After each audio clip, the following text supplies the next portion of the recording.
And to that piece of lieutenant that's always on his podcast, bash us, him.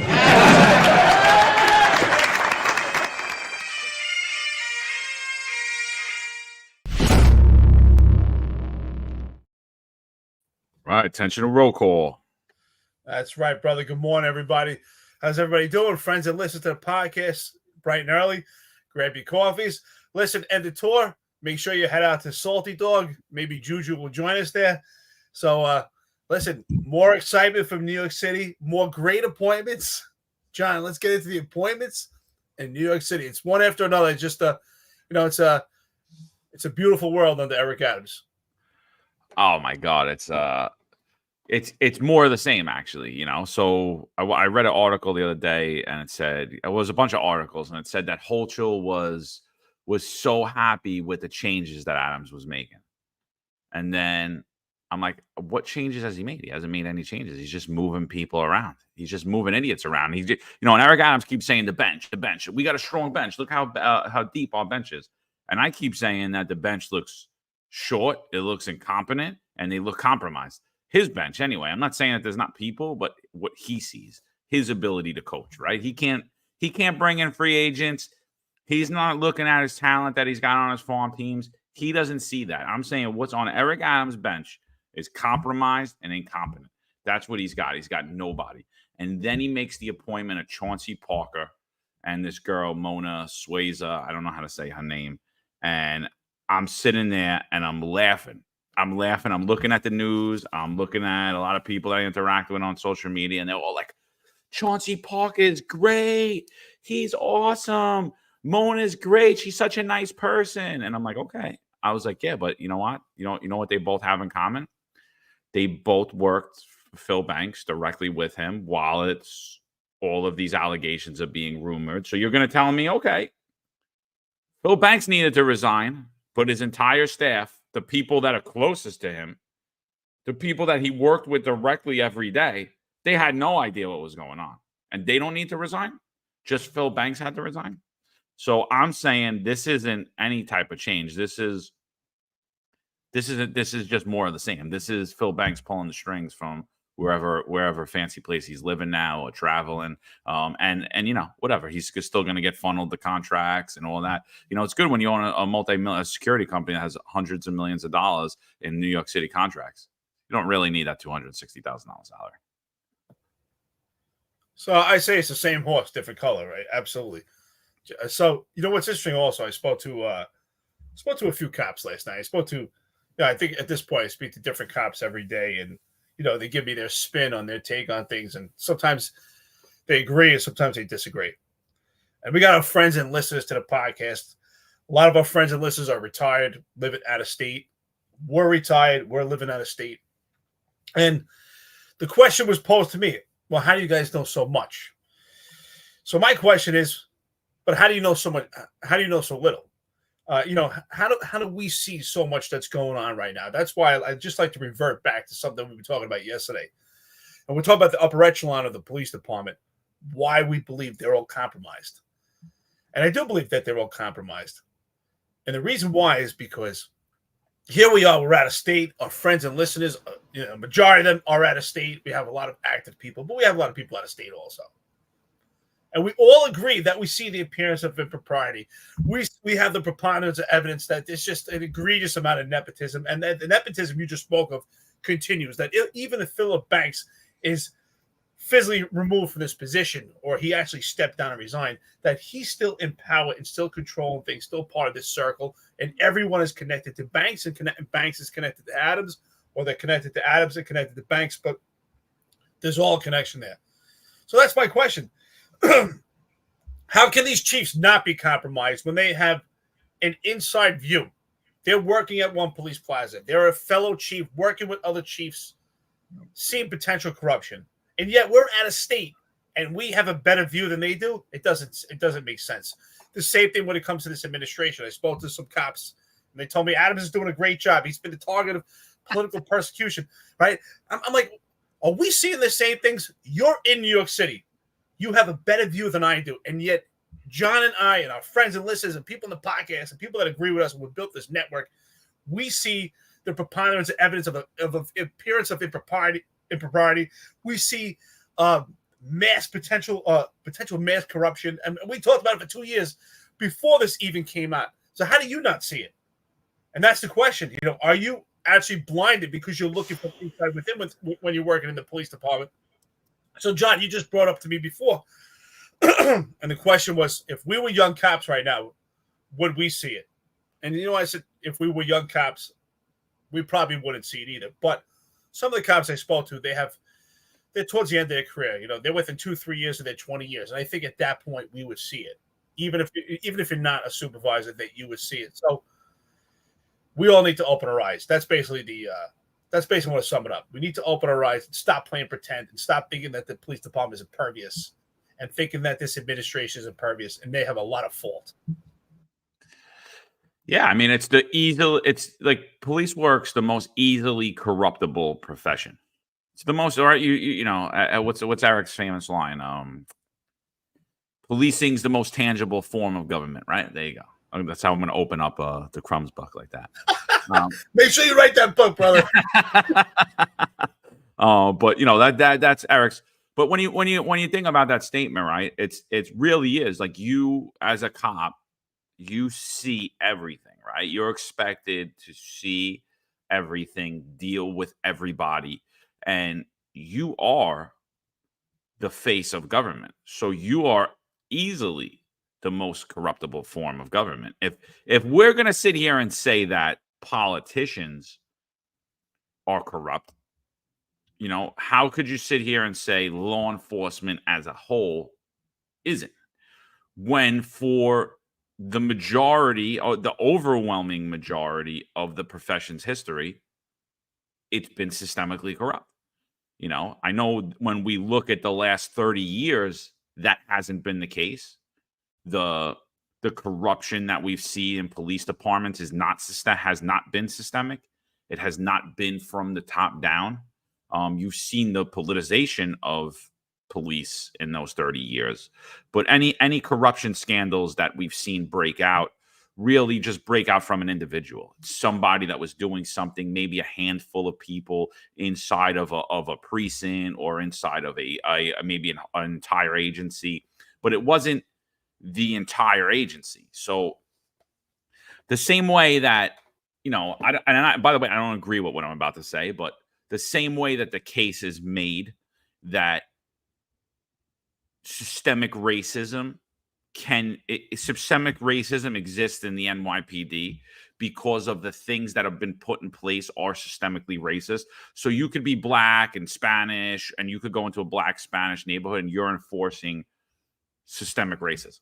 So I don't see that in the last 20 years and last 30 years, especially when we talk about broken windows, but that's the argument. But it does make sense to me when we talk about, could you be involved in systemic corruption without knowing it? Yes. And the way you could be involved in systemic corruption without knowing it is if the upper echelon of the NYPD is corrupt. Example, you're a cop on patrol, you're a sergeant on patrol, you're a special operations lieutenant, and your commanding officer is telling you, hey, do me a favor, go to that bar and hammer them. We're having problems in the community. Or that commanding officer is telling you, go to that bar, and even though we had a murder there, don't do anything. Make sure you don't write any summonses. I don't want any enforcement action. Now, you have no idea in the background. You're not guilty. You're not corrupt yourself. You're not corrupt yourself. Like, your heart's clean, your mind's clean, your conscience is clean. But you go to that bar, and whatever you did, you follow that order that's coming from a place of corruption because the police commissioner's brother is running an extortion racket and using his authority and his influence to influence peddle to your commanding officer or to the higher ups. You are involved in a systemically corrupt law enforcement agency. Well, I agree. Absolutely. I think you nailed it with that. Yvette says, Eric, it's all about perception. What are they showing you versus what your eyes are seeing? Truth first perspective. Some don't want to believe it. I agree. A lot of people don't want to believe it. They want to play pretend. You know, it's the same thing. Like when John and I initiated the complaint about the fake moniker, all cops are woke, and that we legitimized that it was an actual member of the service that's behind that was making death threats to our kids, and they were acting completely unhinged. Right away, I was told by different members of the NYPD, different ranks, no way that's a cop, no way it's a member of service, because no one wanted to believe it. No one to believe that someone was capable of doing that wearing the badge of the NYPD or New York City government. So you're absolutely right.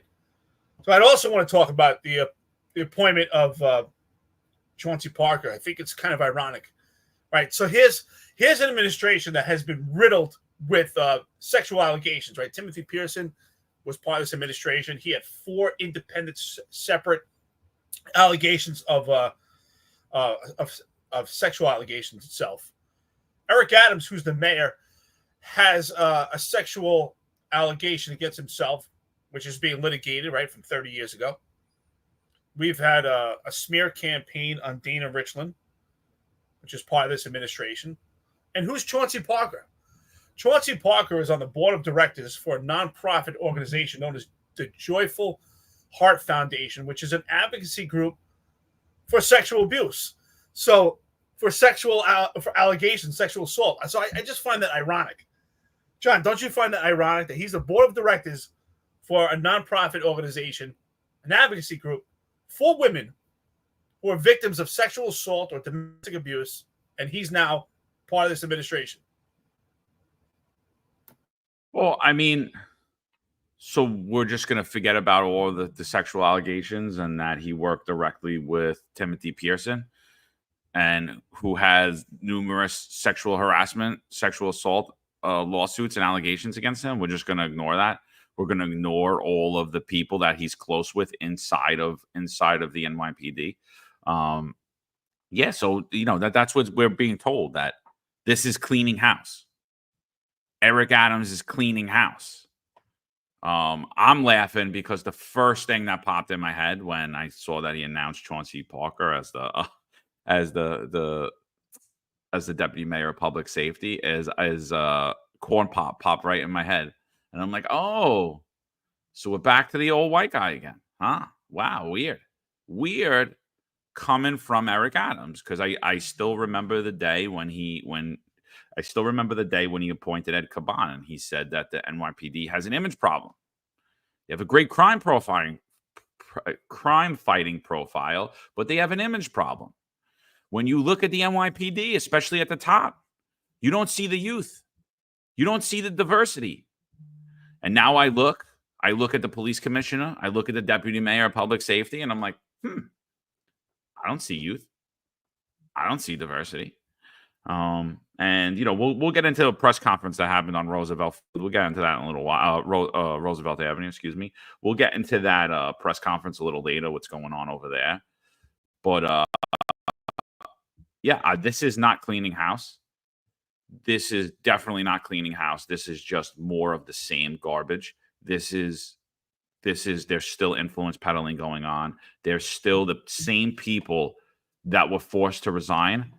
All of their people are now just taking reins. So they're in the background behind the scenes. So Eric Adams is the person that needs to go. If we're going to clean house, we got to start from the head, because the head's dirty. It stinks at the top. He is not the person. He cannot be trusted. And let's not forget, Phil Banks resigned. Timothy Pearson resigned. Winnie Greco resigned.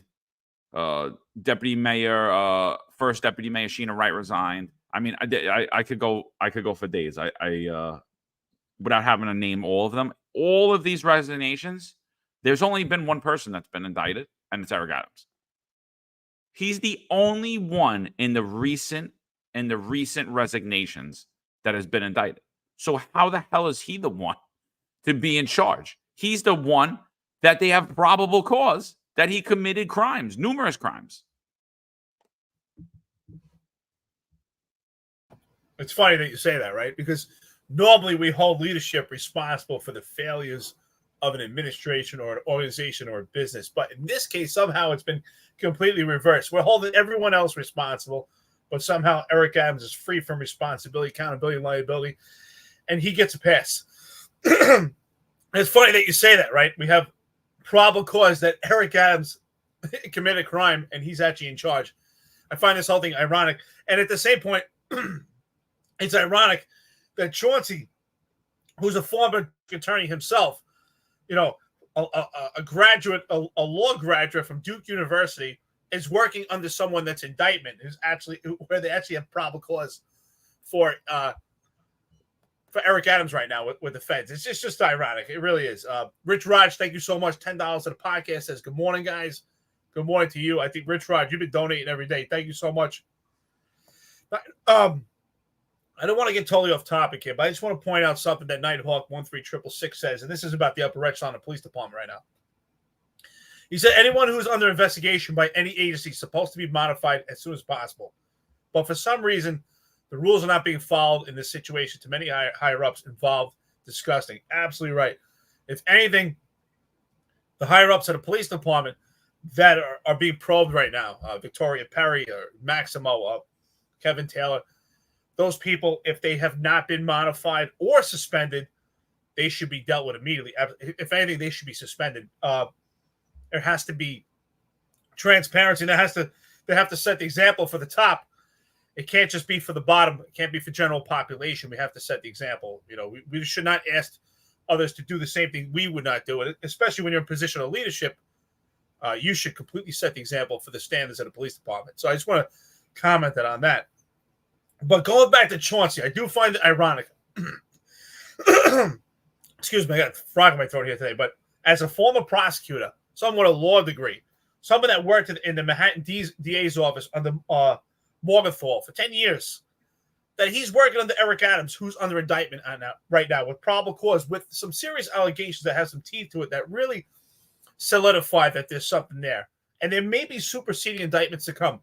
And again, I think I was right. I said Kathy Hochul will not remove Eric Adams. I think that she's terrified of the potential race card because that's right where Eric Adams will go. So it's terrible. I think at this point, Eric Adams is by far the worst leader we could have lead in New York City. And it's just another terrible appointment. But what do we also see with this, John?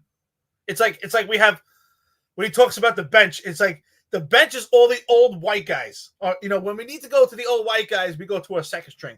Our first string is our chocolate administration. It's our young, diverse young people, the first of many. But when that doesn't work out, the default position is the old male white guy. That's the way I see it. It's so I mean a bunch of things I agree with you. I think that in the past we've seen all of anyone that had the feds had touched had came in question, they were immediately modified. And I don't even believe any phones or property was removed when that happened. They just came to question people. Rich, thanks for the donation again, brother. You don't have to donate every day. We really appreciate you. We do appreciate the donations, but you've been every day, dude. So we appreciate you, brother. We appreciate you being here as well. So thanks, guys. And but when anyone ever gets touched in a federal investigation, they immediately get modified, right? The guns, the shields taken, they're moved off to the side. Now, if you're a civilian, you would have gotten suspended, right? Because there's no modification for you, or at least a transfer, or at least an administrative transfer out of your position. That hasn't happened here. I think the reason that hasn't happened here is because the entire upper echelon, including numerous lower ranks, have gotten their phone taken. There's many more people that have gotten their phone taken and had contact with federal authorities than what is being reported in the news. So it basically puts the NYPD to modify all these people, to transfer all these people. It leaves the NYPD rudderless. By not modifying them, by not transferring them, it gives the appearance that the NYPD is still operating and everything's functioning, when in fact it isn't. When in fact these people are not privy to confidential information, these people are no longer could have access to information as it relates to terrorism, as it relates to any other crimes coming in from federal authorities. They have been deemed untrustworthy. They're targets. They're targets in an investigation. Are you going to tell targets in an investigation confidential information that you know? It's like, oh, we think that this guy was selling promotions. We think that he was taking gifts for transfers. We think that he was funneling money to himself. We think that he was helping with taking straw donors. We think that he was helping throw out ballots. We think he was doing all of these crazy, corrupt things for money. But yeah, let's trust him enough that, you know what, he has the best interest of the city in place. Oh, and by the way, I'm not narrowing out that to one person. I'm talking about like probably 100 people when I'm talking about this.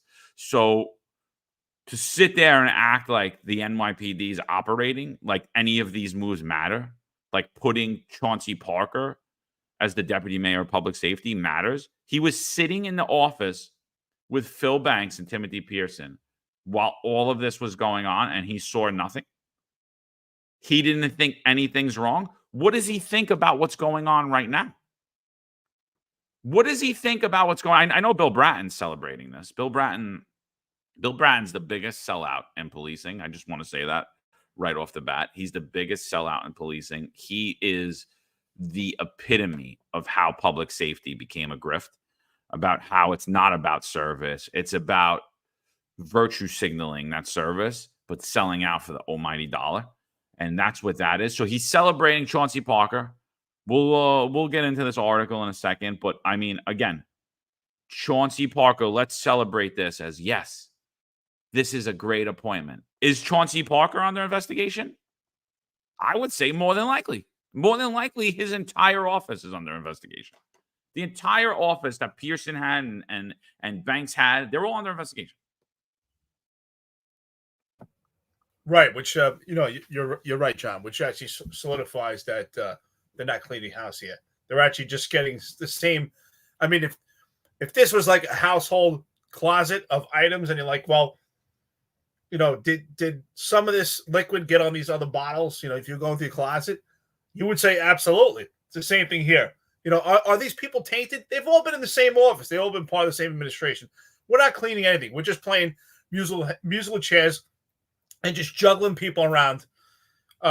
It's more of the same. Nothing has changed. Rob Nappy says, if the FBI ever showed up in my office as a big boss and took my phone and executed search warrant on my phone or home, I would have been modified the next AM. Absolutely.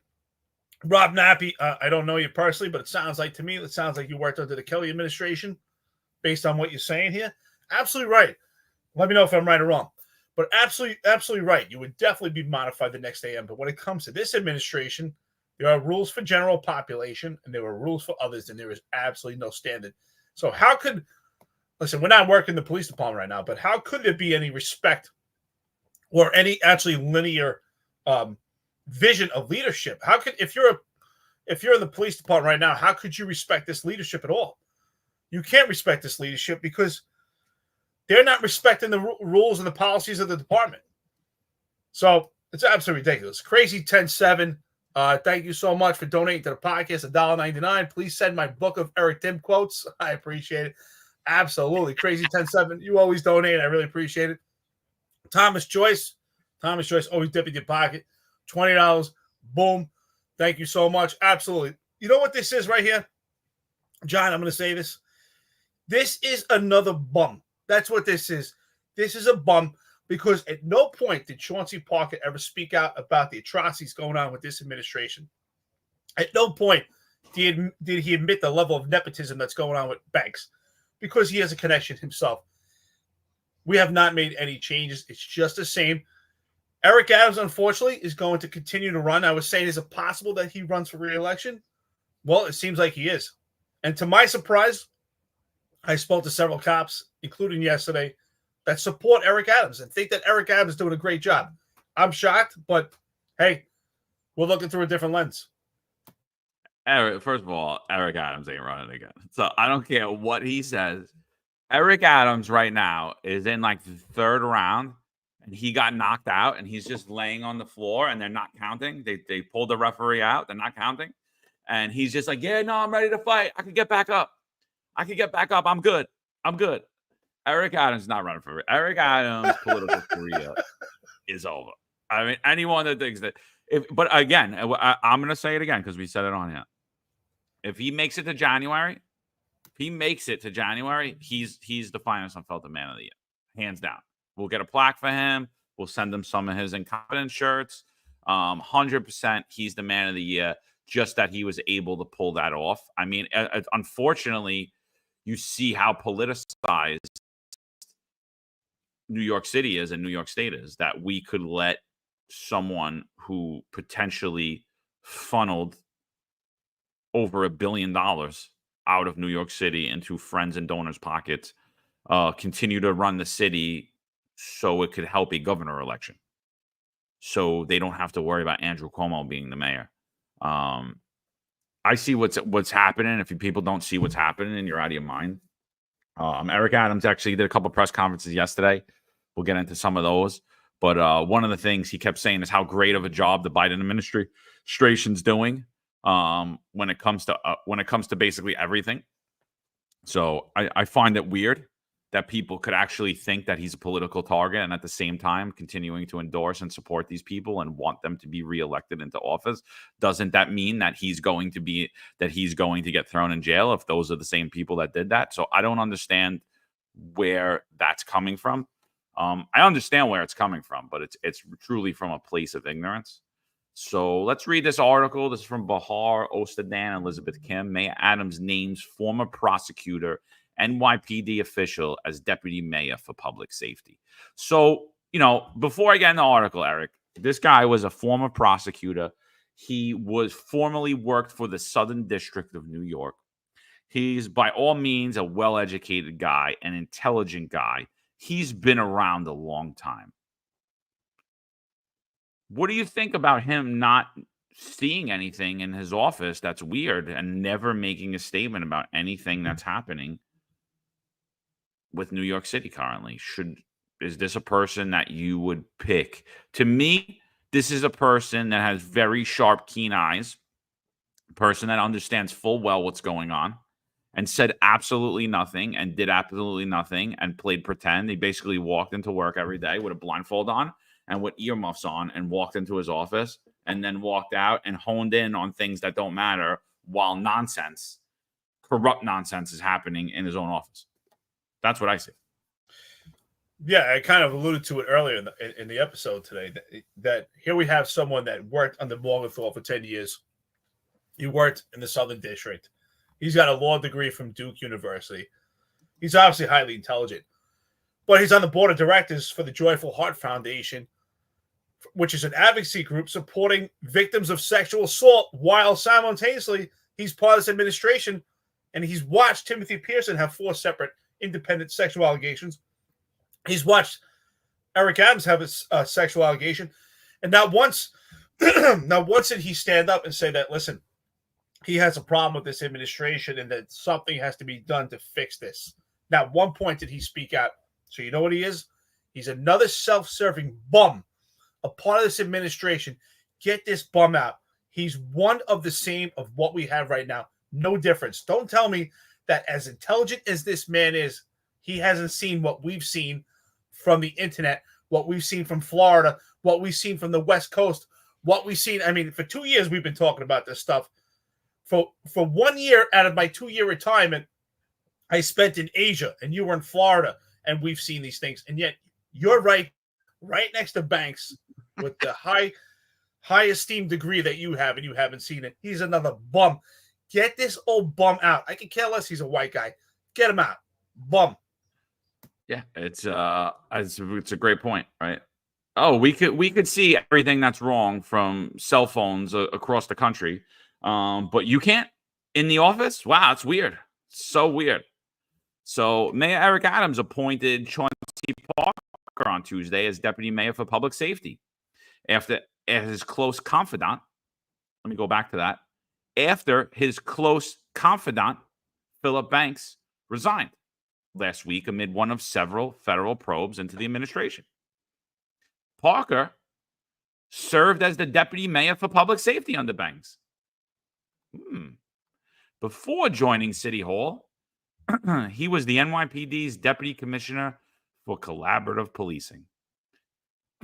He also worked as an assistant U.S. attorney in the Southern District of New York and an executive assistant district attorney in Manhattan DA's offices. 2 offices currently investigating Adams' inner circle. We're so grateful for this opportunity, and we're going to get off and get some stuff done, Parker said during a news conference on Tuesday. Parker has helped lead a program addressing a small group of New Yorkers behind the majority of the city's gun violence, a group consisting of representatives from 15 different agencies, including prosecutors, law enforcement, and jail officials, meet every morning, according to Parker. Liz Glazer, a criminal justice expert who founded Vital City, a group publication on public policy, called Parker a terrific choice who's innovative and creative. Glazer said she's known Parker for 30 years, going back to their days as prosecutors in the U.S. Attorney's Office. He engages every person and group thinking about solutions, she said. Most of all, he's the person of the highest integrity at a time when that's what the city needs. What do you think about that? He's the person, he has the highest integrity. Wow. Yeah. Shocking. Wow. He's just a man of integrity. I mean, the whole impressed. time he's been saying things that just don't look right, but he hasn't said a word. But he's a man of integrity. And again, they said that at a time. It's funny how people say at a time where we need integrity. But hold on, sorry. But nobody's but nobody's pointing at Eric Adams. They're saying that there's a problem with the integrity of this administration, but somehow Eric Adams is free from ridicule and free from criticism. Somehow it's everybody else, but not him. You know, someone had made a comment on here earlier that, you know, if it's not Eric Adams, we may get someone that's even worse. I don't agree with that. I don't agree with that because Eric Adams' appointments are by far the worst appointments of any administration that we've ever seen. And who makes the appointments is the mayor of New York City. Who's in charge, who leads the city to either thriving or destruction. So I don't agree with that because we could potentially get someone in there that is, I don't even want to say the word intelligent, but not as savvy as Eric Adams, doesn't have the silver tongue, but maybe they could have better appointments and actually clean house and stop making appointments that have this connection to banks and free of nepotism. So I definitely don't agree with that. Yeah, I mean, you know, we just throw all these words on people, right? Like we just throw, oh, he has integrity. It's like, really? Does he? You know, I don't agree. I don't see integrity in any appointment in City Hall whatsoever. And that includes the entire upper echelon of the police department. I see the exact opposite of integrity. I see go along to get along. I see people who wouldn't speak out for anything, you know, and then you have guys that are like, they're brave, they're courageous because they're police officers. And I'm like, I don't think so. John Shell, he's brave. He might be physically brave. He's definitely not morally brave. He definitely doesn't have integrity, you know, but we just throw these terms on people and that are completely undeserving of things. And like, that's the true test of character is like, we have to sit there as individuals and really analyze ourselves. We have to analyze other people to analyze ourselves. And when you look at moves that people do in times of adversity, not when everything's all hunky-dory, not when Ray Kelly's the police commissioner, not when Rudy Giuliani's the mayor and everybody loves the cops and they want you to do proactive police work. We have to, when in times of extreme adversity, where you're sitting there telling people you're going to bring down crime and you're going to do it while you're under a progressive leftist spin on public safety, things that you agreed with and disagreed with, whatever, and you're not going to say a word about anything. You're just going to go along to get along. We should be analyzing these people to make ourselves better. We've seen, and the mandate, again, I'm going to go back on it. It's just another highlight. Where was Chauncey Parker during that time? Did he say anything? So he supports victims of sexual assault, but he also at the same time supports men forcing women to put things in their body that they don't want in order to feed their families, single mothers. I don't see it.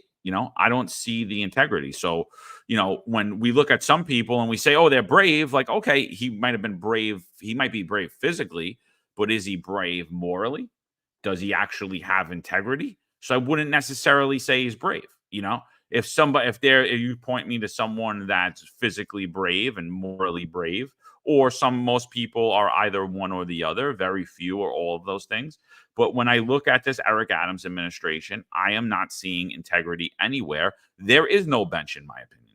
The bench is compromised. The bench is incompetent. The bench showed exactly who they are the last 3 years.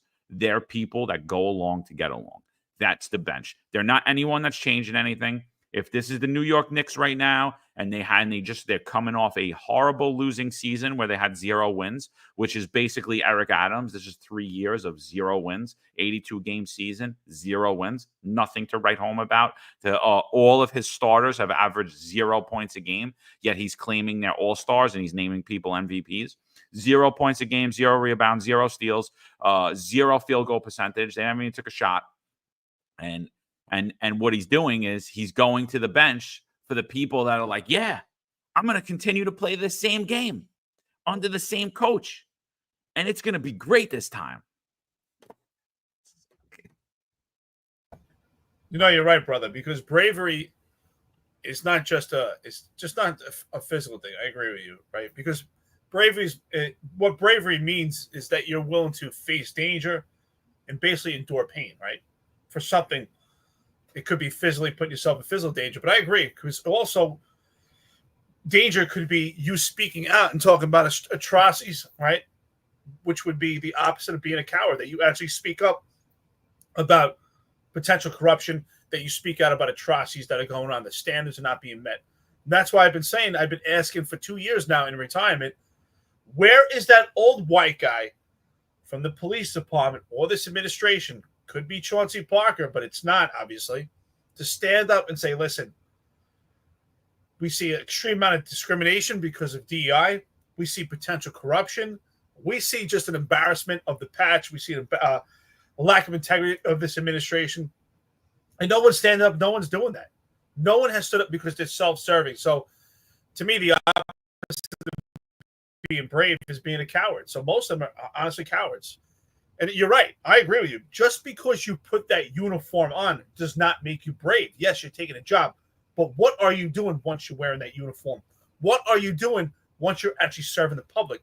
Are you willing to stand out there and actually put yourself through pain and discomfort, right? If you're a police officer, are you willing to go through that door, the other side of a door where you're facing danger?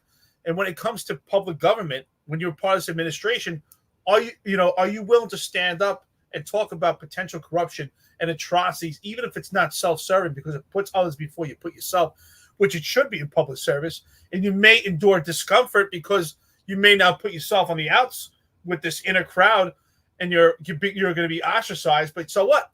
John, you and I have been ostracized in many aspects when it comes to policing, when it comes to government, because we give our opinion. We've been ostracized. We've had to endure pain. And I'm not trying to give us credit in a sense, but that's bravery, willing to stand up. Our friends and listeners that are willing to stand up and give their opinion. That's bravery when others may not agree. That's what true bravery is. Sometimes when you're part of a group, especially, John, you and I were both in positions of leadership. There's a lot of people here who are in positions of leadership. Sometimes you have to make decisions that are not popular, but it's in best interest. And you might have to endure some discomfort for a while. I know sometimes I've had men and women who love me to this day, but certain decisions I had to make that were not popular, that they would give me the cold shoulder for a while because it was something they didn't agree with or it made them uncomfortable. But it was in the best interest for the unit. At some point, they did come back and say, thank you, and I understand it.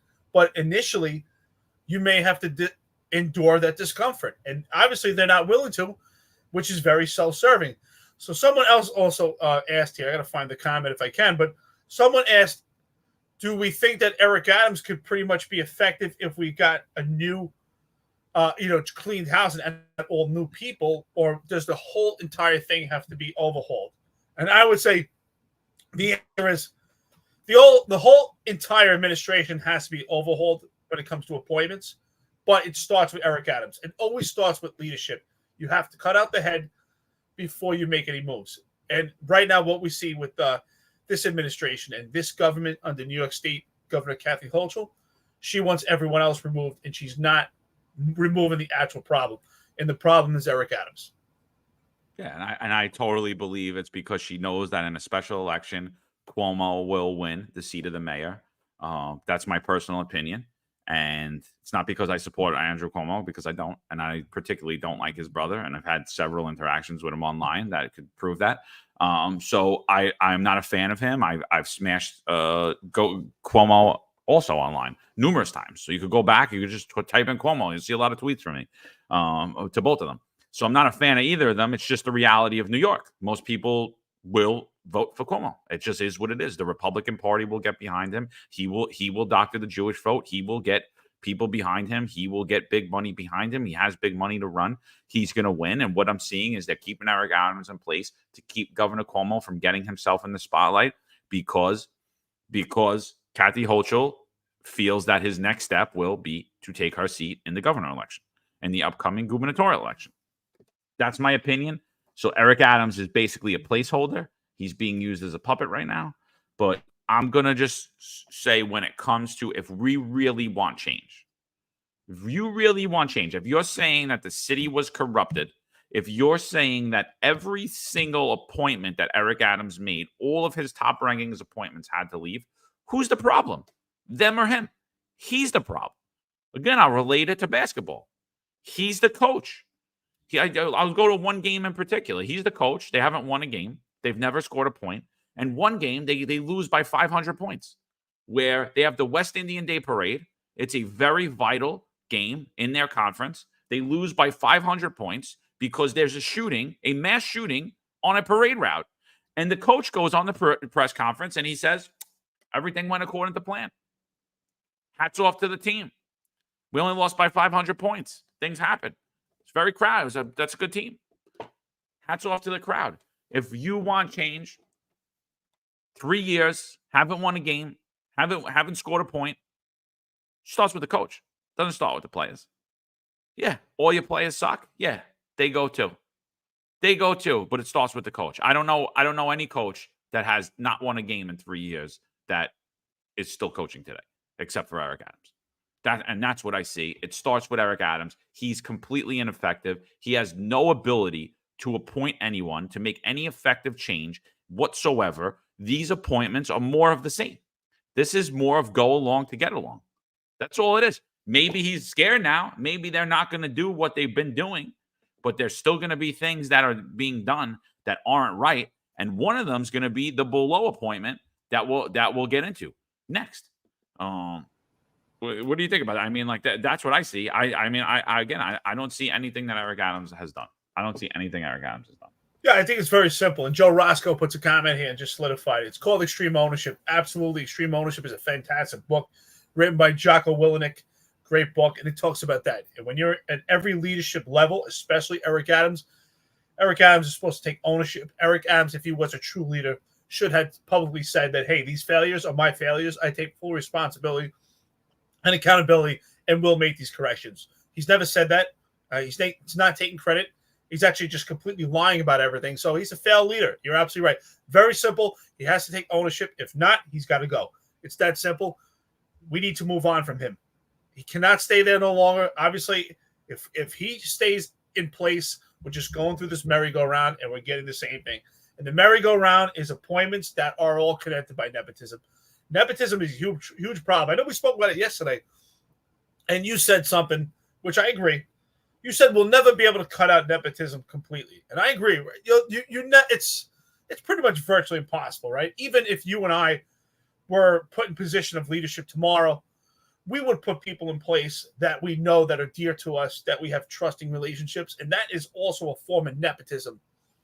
But the nepotism we see is so egregious because the nepotism that we see has led to corruption.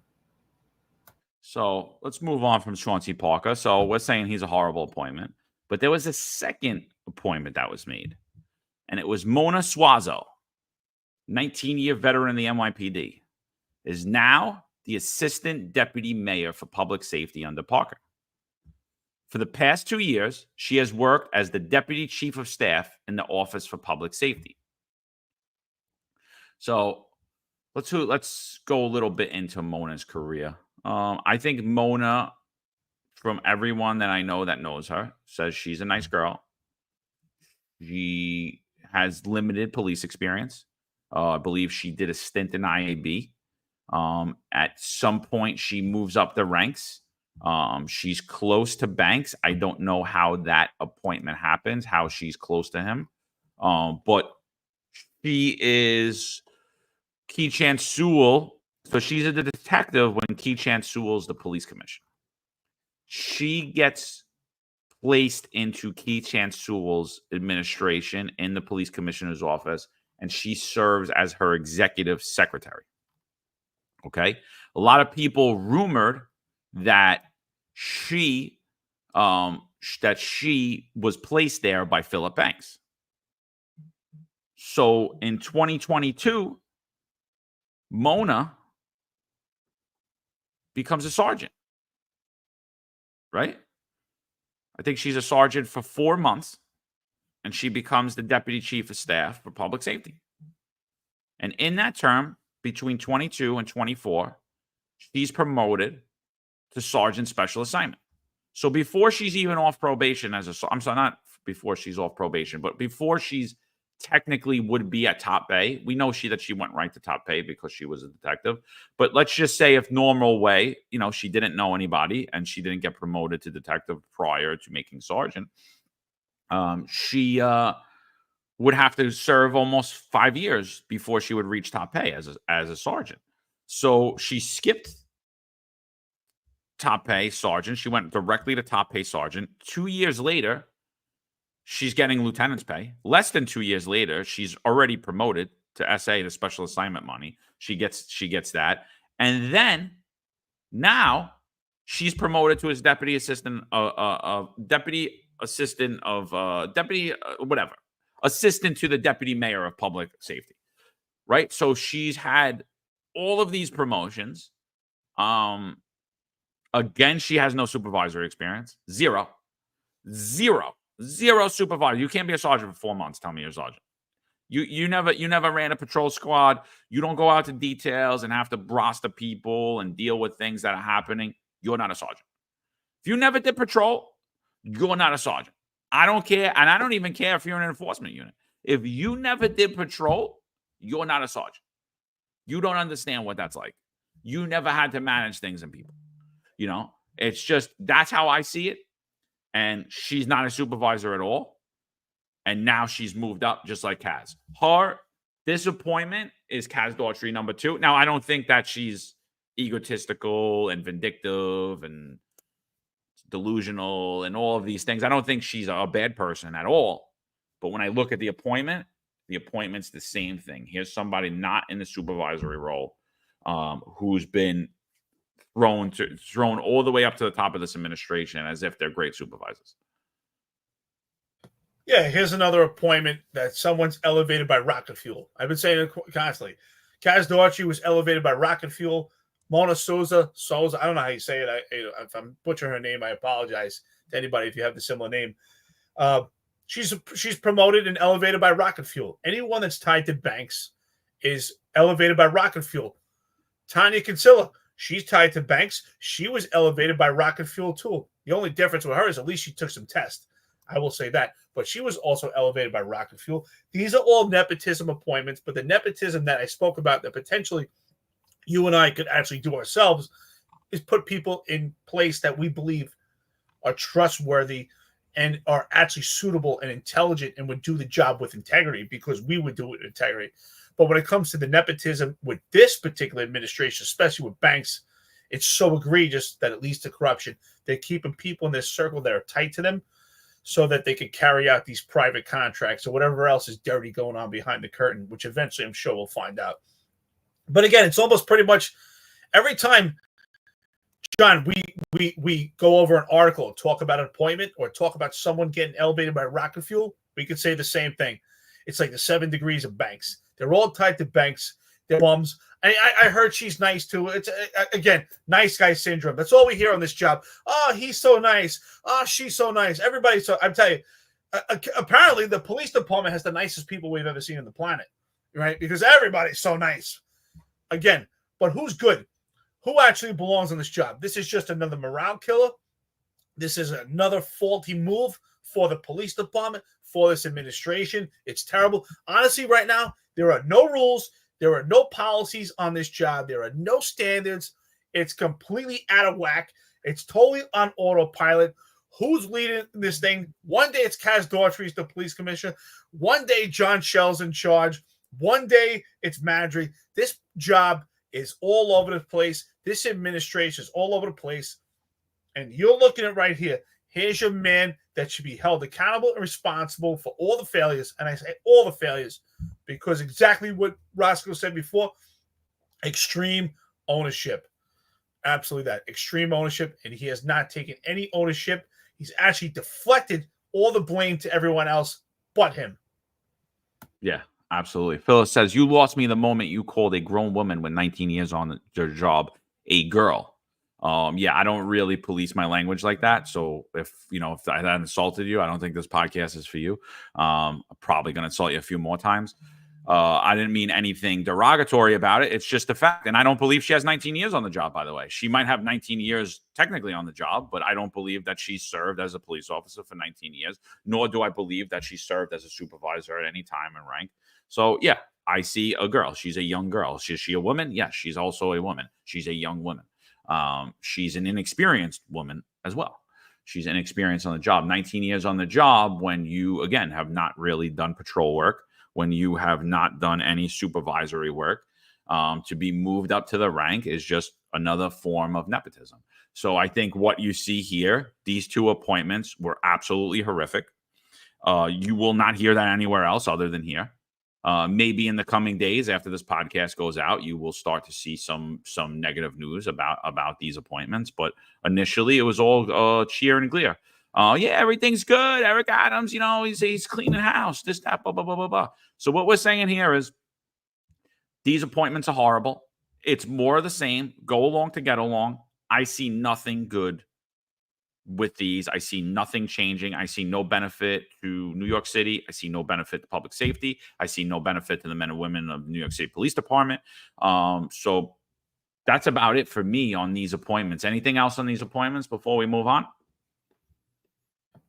No, I'm fine. I'm just so shocked that Phyllis, really, that's, after the messaging that you and I both provided, which I think was pretty extensive. That's where she honed in that you said the word girl. These are word semantics. It just shows me that Phyllis, I don't know if you're a troll or if you're actually listening, but I don't think you're actually listening to the actual message if that's where you honed in on it. And I think that's the problem also, is everyone's so worried and so offended by such, by small words and not paying attention to the actual message. And that's what we see with the police department. Everyone's afraid of actually speaking the truth, and everyone wants to be nice. Yes, it's a nice gesture. We want to be nice to each other and respect one another. But let's put being good and respectful at the hierarchy, and then we can be nice. But we need to be respectful. We need to be good. We need to be transparent. We need to have integrity. We need to have moral principle. We need to have strength. We need to have masculinity. We need all these other things before we can be nice to each other. But just being nice to each other without having these other things, it's fake and phony. And it's all BS.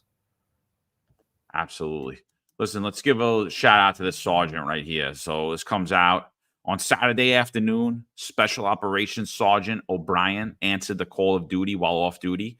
While driving along the Robert Moses State Parkway, he saw a Jeep in the bay. Without hesitation, he jumped into the water, swam over to the Jeep, where he observed a young woman in crisis. A woman. I didn't say girl, Phyllis. I didn't say girl. He observed a woman in crisis. He quickly established a dialogue, brought her back to safety, and returned to ensure no one else was in the car. Thanks to his bravery and joint response from New York State Parks, New York State Police, SCPD HQ, and the woman safely was taken to an area hospital for help. So shout out to Sergeant O'Brien. This is somebody that's bravery. Right? That's bravery. That's physical bravery. He could have kept driving. He didn't. Right? I don't want to get involved. Oh, she could sue me. You know, he was driving, he pulled over, he risked his own life to save somebody else. Great job. That's someone that deserves a medal. That's someone that deserves recognition for being brave and actually showing true bravery. I was actually the chairperson for the medal board for PSA 7. When I got to PSA 7, they didn't have one. So for a long time, guys weren't getting honored for the great work that they did. But to my surprise, I was shocked. Just like you said, you know, people that put on the uniform think automatically you're brave. And a lot of times, the department recognition forms that I would get, and I would read them like, come on, are you serious? You're actually submitting because you responded to the assistance, you know, to an 85, which is, you know, our NYPD listeners know, if anyone out of state, an 85 is a request for assistance from other cops.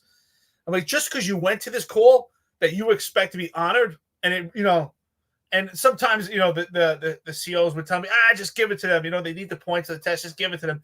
You know, it builds morale. And I said, I don't agree with that at all. I don't think it builds morale. I think it actually waters it down. This here is true bravery. This is something that should be honored. It's things like this, where he's completely stepped outside the box and put himself in extreme danger. He put someone else before he put his own life. So hats off to you, brother. That's true masculinity. I only wish I actually met you in person. So shout out for New York's Finest for Unfiltered podcast. You are a true cop, brother. You are a true NYPD cop. Thank you, brother. Yeah, and you know, and this is a guy that if you told me now that he only had a year in rank and was promoted to special assignment, I would say kudos. He deserves it. People that take part in things of this nature, give them the money, right? Give the people on patrol, give the guy on 20 years on patrol, give him the money. What did Mona do with a year in rank to deserve promotion to special assignment money as a sergeant? Nothing. She wasn't even out there. This guy off duty, still doing the job. Give that guy the money. Promote Sergeant O'Brien. Promote Sergeant O'Brien, Mayor Eric Adams. Promote him. You could do one good thing. You'll score 1 point. You'll score 1 point before your coaching days are over. So yeah, I thought that was a great story to highlight. It just shows, like, you know, but it's guys like him. He'll never get the resignation. He'll never get the recognition that he deserves. And that's the problem. It's the people that actually make the wheels turn in this department, the people that actually help people out there. They never get the recognition. Another thing I want to bring up, it's hysterical. I don't know that I wouldn't do the same, but this is Phil Banks' actual resignation. Oh, it says subject resignation. I resign effective immediately. Thank you.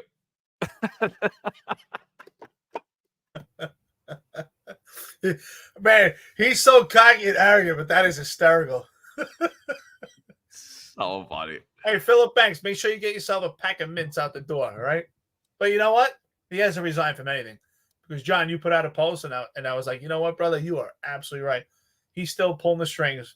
He's in charge from home. He might as well be, a COVID employee from home, because he's still pulling the strings. Absolutely. He's in charge. 100%. So we were talking about the little devils or whatever the hell they're called yesterday. The little devil gang, the little crew from Tren de Aragua, the migrants. We actually spoke about Chief Jason Savino a little bit. I think we beat him up a little bit. I think we're going to probably beat him up a little bit more.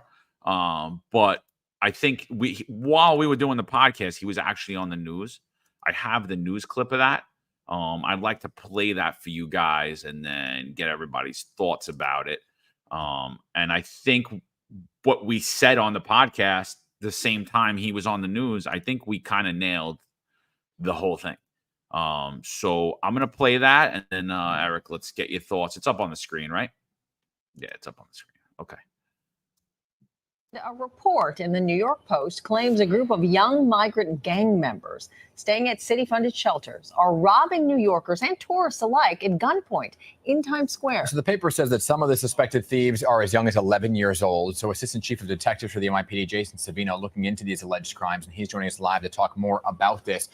So Chief Savino, great to have you here. A pleasure. Thanks for having me. So explain what's going on here, right? And who exactly these members are alleged to be and how they kind of came onto your radar. Yeah, I mean, this is terribly concerning, right? We're talking about a group of approximately 20 individuals. It's actually a subset of a gang, Tren de Aragua, which we've heard so much about. They call themselves Los Diablos de la 42 Crew, standing, in other words, the little devils of 42nd Street. So these are individuals that hover in and around 42nd Street. They're basically a robbery crew, you know, and they've gone in and around Central Park, in and around Times Square, and we like them for committing upwards of 22 robberies. And they range anywhere from snatches to wolf pack type robberies. When I talk wolf pack type robberies, I'm talking anywhere between 4 and upwards of 16 individuals surrounding soft targets, tourists, and taking them of their possessions. And weapons used, knives to upwards of guns. Yeah. I mean, as disturbing as those crimes are, the ages are just as disturbing. How young are some of these gang members? Yeah, I mean, we think individuals are being recruited in the shelters. They're working around bail and raise the age laws. So they're using younger individuals to commit those crimes. But we've arrested individuals as young as 11. And based on our victims' portrayal, we have had individuals described as young as 8 years old. So tremendously concerning. Okay, so what are you doing about it? I mean, this is something we've taken them down. You know, we have upwards of 50 arrests on these 20 individuals. Unfortunately, we're just not seeing the prosecution we'd like to see. Obviously, tremendously challenging. And that creates, you know, an aura in and of itself, right? I mean, we're talking about criminality without consequence. And that empowers these individuals. And what we're seeing now is this gang really portraying themselves in a different light, you know, showcasing themselves in social media, in and around Times Square, portraying guns on social media. You know, this is something we haven't really seen. We also haven't heard about it until this moment, right? So why is that? If it's been going on for so long, and why hasn't the mayor spoken out about it? Why hasn't there been communication to the public about it until this very moment? Yeah, as far as the social media post, that's a fairly new phenomenon. And like I said, that upwards progression that we've seen, that started with snatches, then ultimately went to knife points, then to gun points, and now this gang, right? That empowerment that you see rise up, you know, that we've seen, and this is where we are now. It hasn't been going on all that long anyway, but we are here now, and we will conquer them. So they came about a year ago, right? This gang came into the city about a year ago, but you know they've now infiltrated, you know, parts of the city. Question though, I mean, do you actually have a unit that is specifically targeting these migrant gang members? Yeah, I mean, our detective bureau has a multifaceted approach, you know, where we have state and federal teams attached to Tren de Aragua. This new gang, particularly, our Central Robbery Squad has been taking them down one after the next. We have the absolute best detectives in the world. We're labeled, and for good reason. We'll continue to take them down, and we'll conquer. Right, but it sounds like you know who they are, right? Because you're saying that you're arresting them, they're back on the street. So what are you doing to protect public, I guess, in the Times Square area or wherever you're seeing? Are you increasing a patrol in that area so that it can't happen again if you're saying they are back on the street? Yeah, I mean, you remember that Central Park robbery spree we saw. You know, you saw the output. You saw the consequence. You saw a slew of individuals up in a park. And what happened? We claimed that park back. We said this is our park. And and as a consequence, it was displaced. They didn't come back to that park.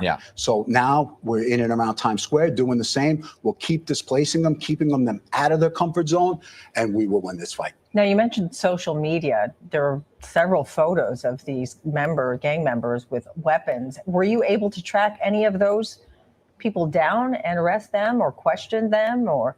I mean, we monitor all social media. It's just one of a range of investigative tools that we have. Like I said, we have locked up several of them, and it is included in our investigative measures, but we have to keep on continuing monitoring and taking them down accordingly. To be fair, I just want to be very clear, because it is serious for those members that you're talking about, but this is not the widespread swath of the migrants who have come here, right? So in the grand scheme of things, is it fair to say that this is a small number compared to the large number of migrants who have arrived in the city? Yeah, this I will say. I mean, overall picture, you look at our new arrivals, they come with the same intention that all our families came with, right? To start a new family, to really live the American dream, to make right by their families. This is a small group that really makes everybody else look bad, right? Yeah. I mean, you know, but a real small of recidivists, the same recidivism that we're seeing all over the city, you know, but we are making ground, and we'll make sure that you can't work with ICE to get some of those individuals who may commit crimes or be convicted out?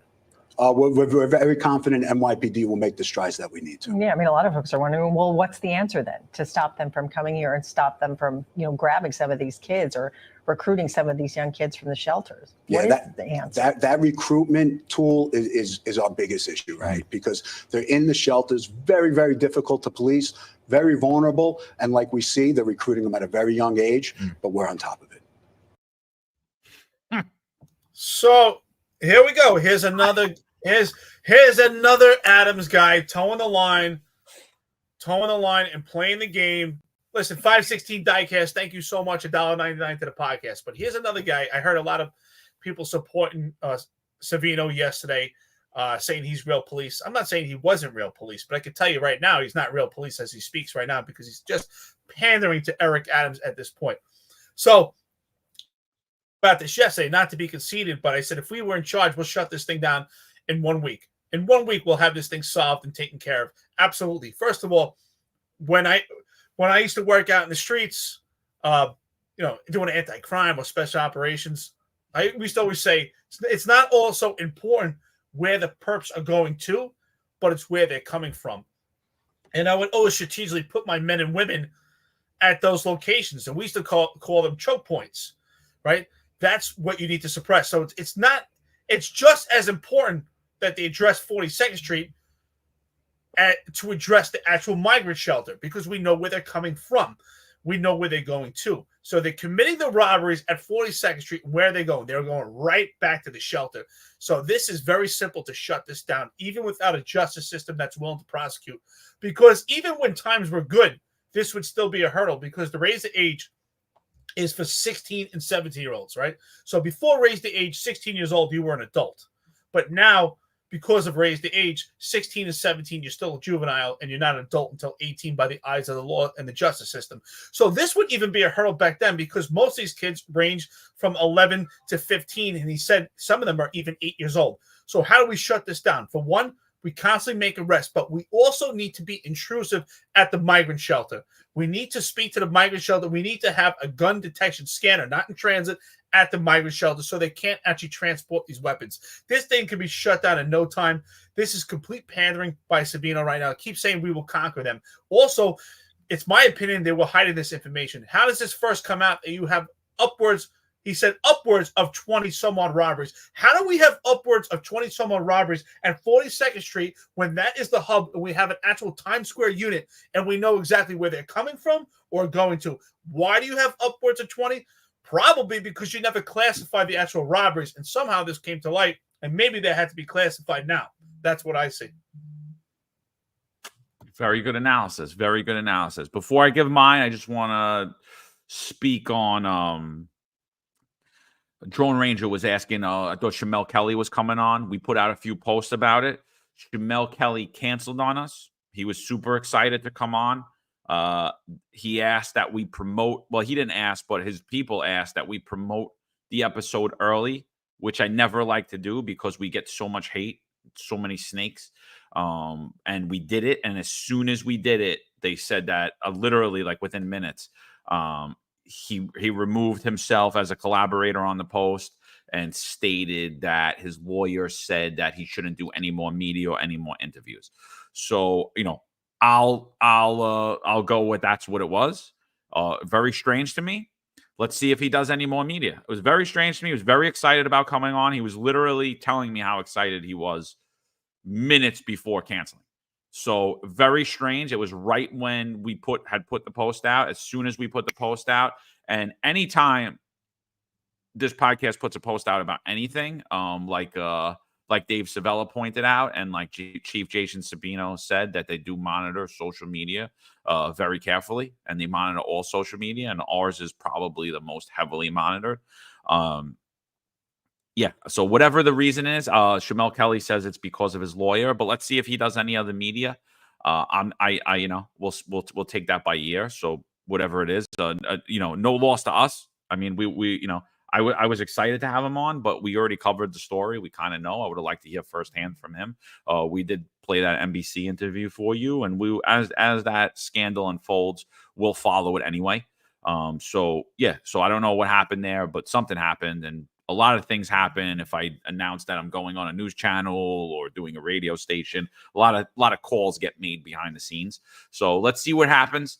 But yeah, Chief Jason Savino. So I agree with you 100%, Eric. First red flag that I see in there is that he's like, oh, this just popped up out of nowhere. The news actually asks him about it. They actually ask him, like, where'd this come from? How are we just finding out about it? They're not just finding. The NYPD is not just finding out about it. The public is just finding out about it. Unfiltered Fishing made a comment, Eric, when you said that he was pandering to Eric Adams. He said, no, he's pandering to the woke policies of the progressives. Yes, and one of those progressives is New York City Mayor Eric Adams. Eric Adams, with the stroke of his pen, could once again allow NYPD to cooperate with ICE. He could call a state of emergency in New York City and change that in any moment that he wants to. He refuses to do that. So I agree with Eric 100% that he is pandering to Eric Adams and the rest of the progressives in New York City, because Eric Adams is a self-admitted progressive. So I agree with you 100% there, Eric. The other thing is, what's absolutely concerning to me is when the chief is talking about what this crew is doing. And then Dan actually says, okay, well, what are you doing about it? And he says, we took them down. Time out. How'd you take them down?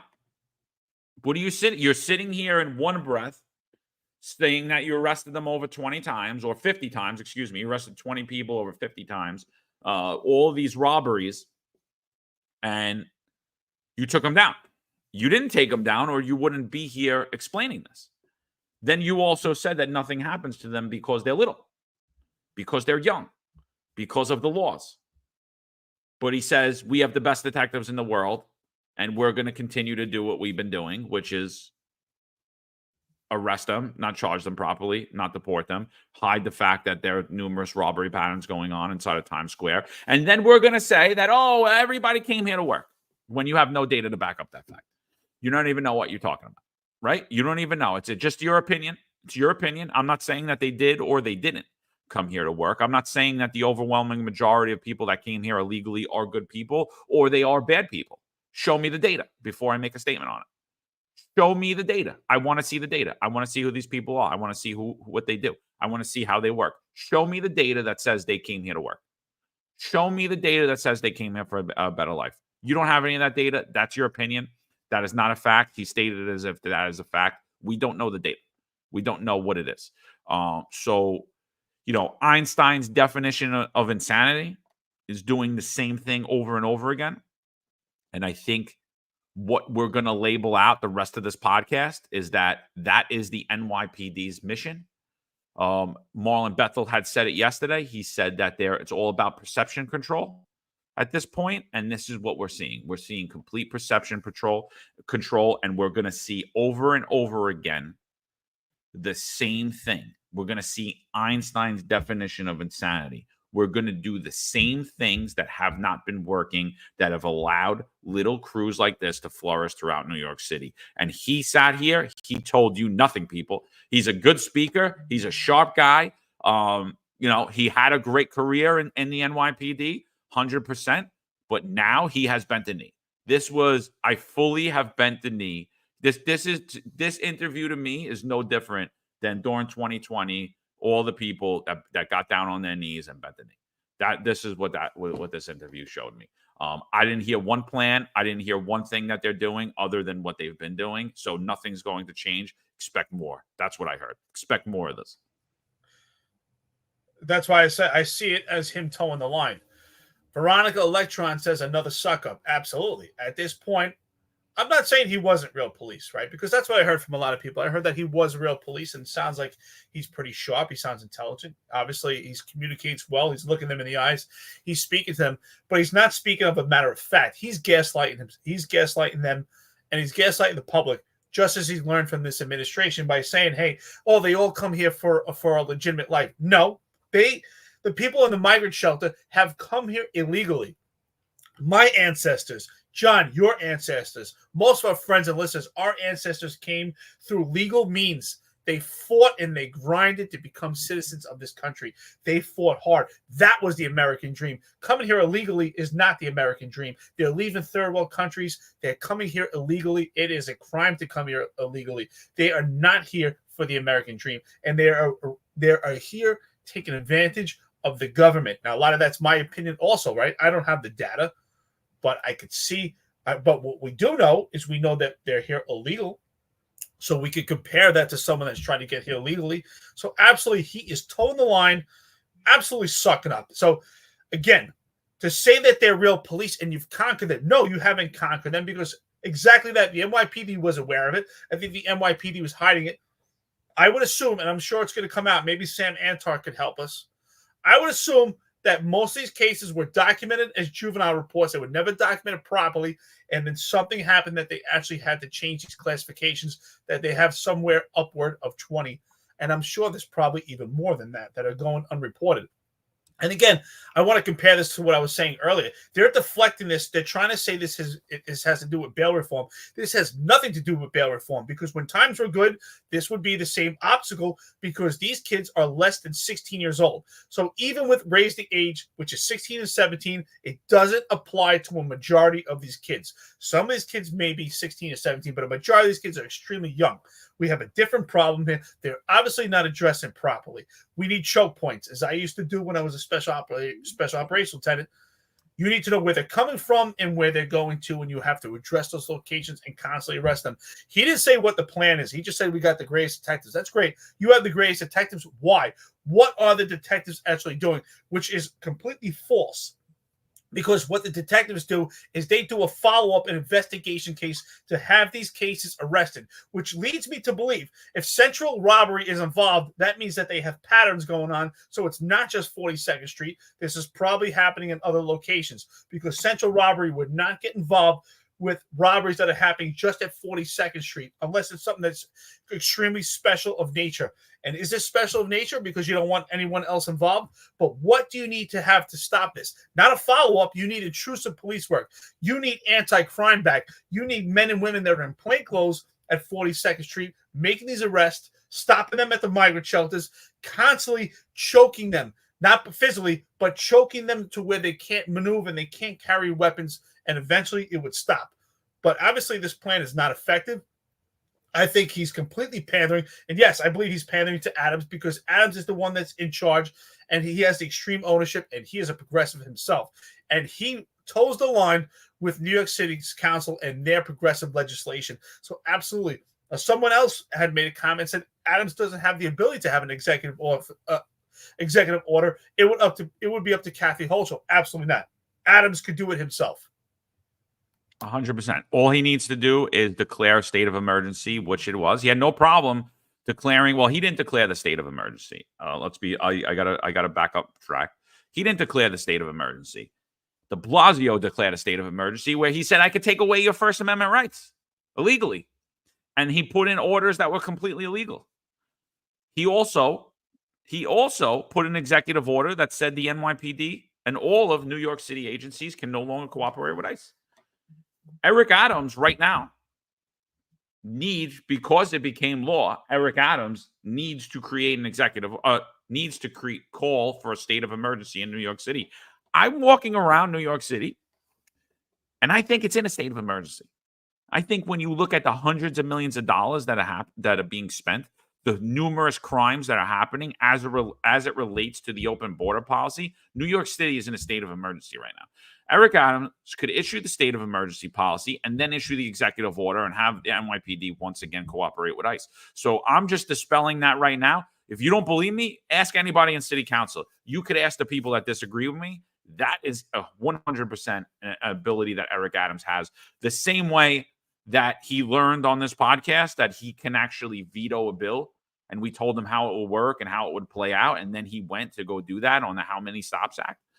He went along to do that. We're telling you that here, Eric, but you're fully aware with that. You're fully aware of that. You could call a state of emergency and create an executive order to cooperate with ICE. But let's not forget Eric Adams' campaign statement.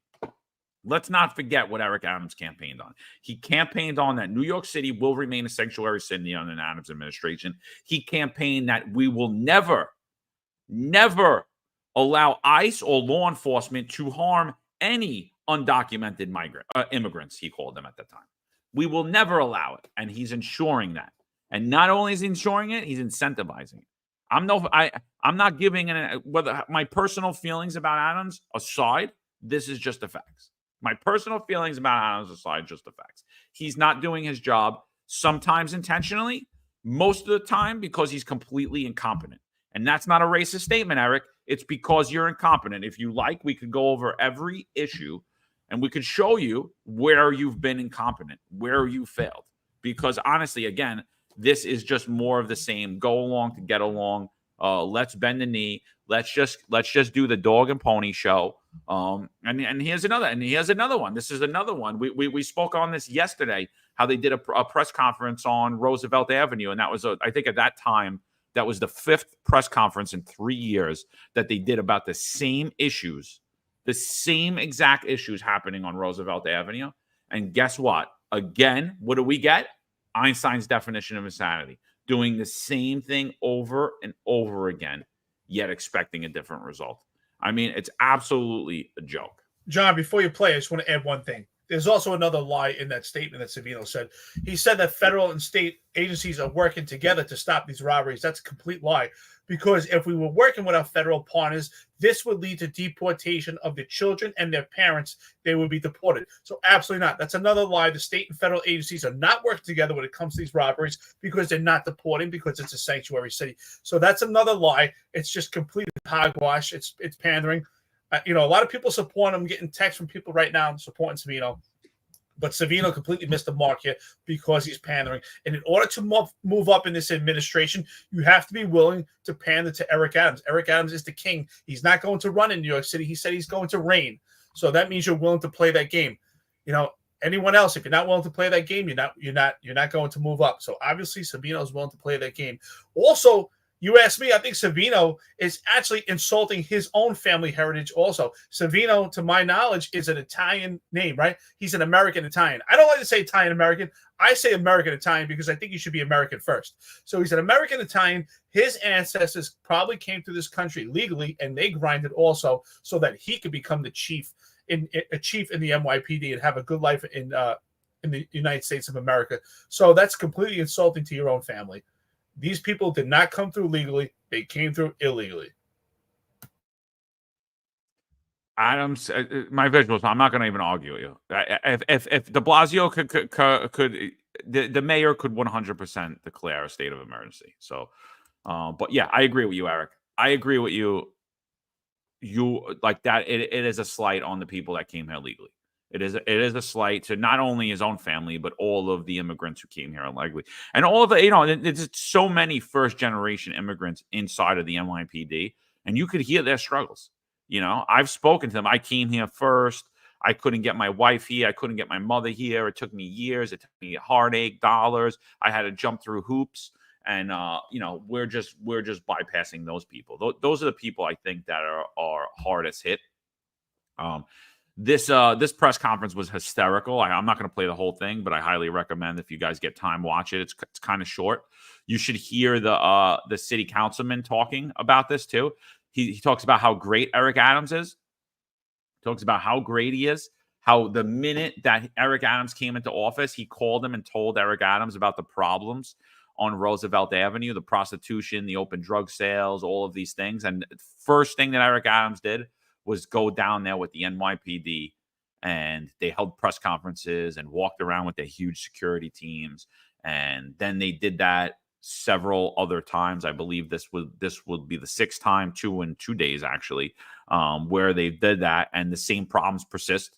Absolutely nothing's happened. But hey, it's all dog and pony show, right? As Marlon had pointed out last night as well, which I'll show you. But let's play this video first. This is and by the way, when I watch this video, I'm like, how come they haven't named Tish as the police commissioner? And I'm thinking Jessica Tish doesn't want to be the police commissioner. And I'm thinking that's a smart move, because who the hell would want to be the police commissioner? But I know some person that does want to be the police commissioner. So let's hear him speak. This operation, which is set to span for the next 90 days, I'm going to say it again, for the next 90 days, will focus on Roosevelt Avenue from 74th Street to 111th Street. Thank you.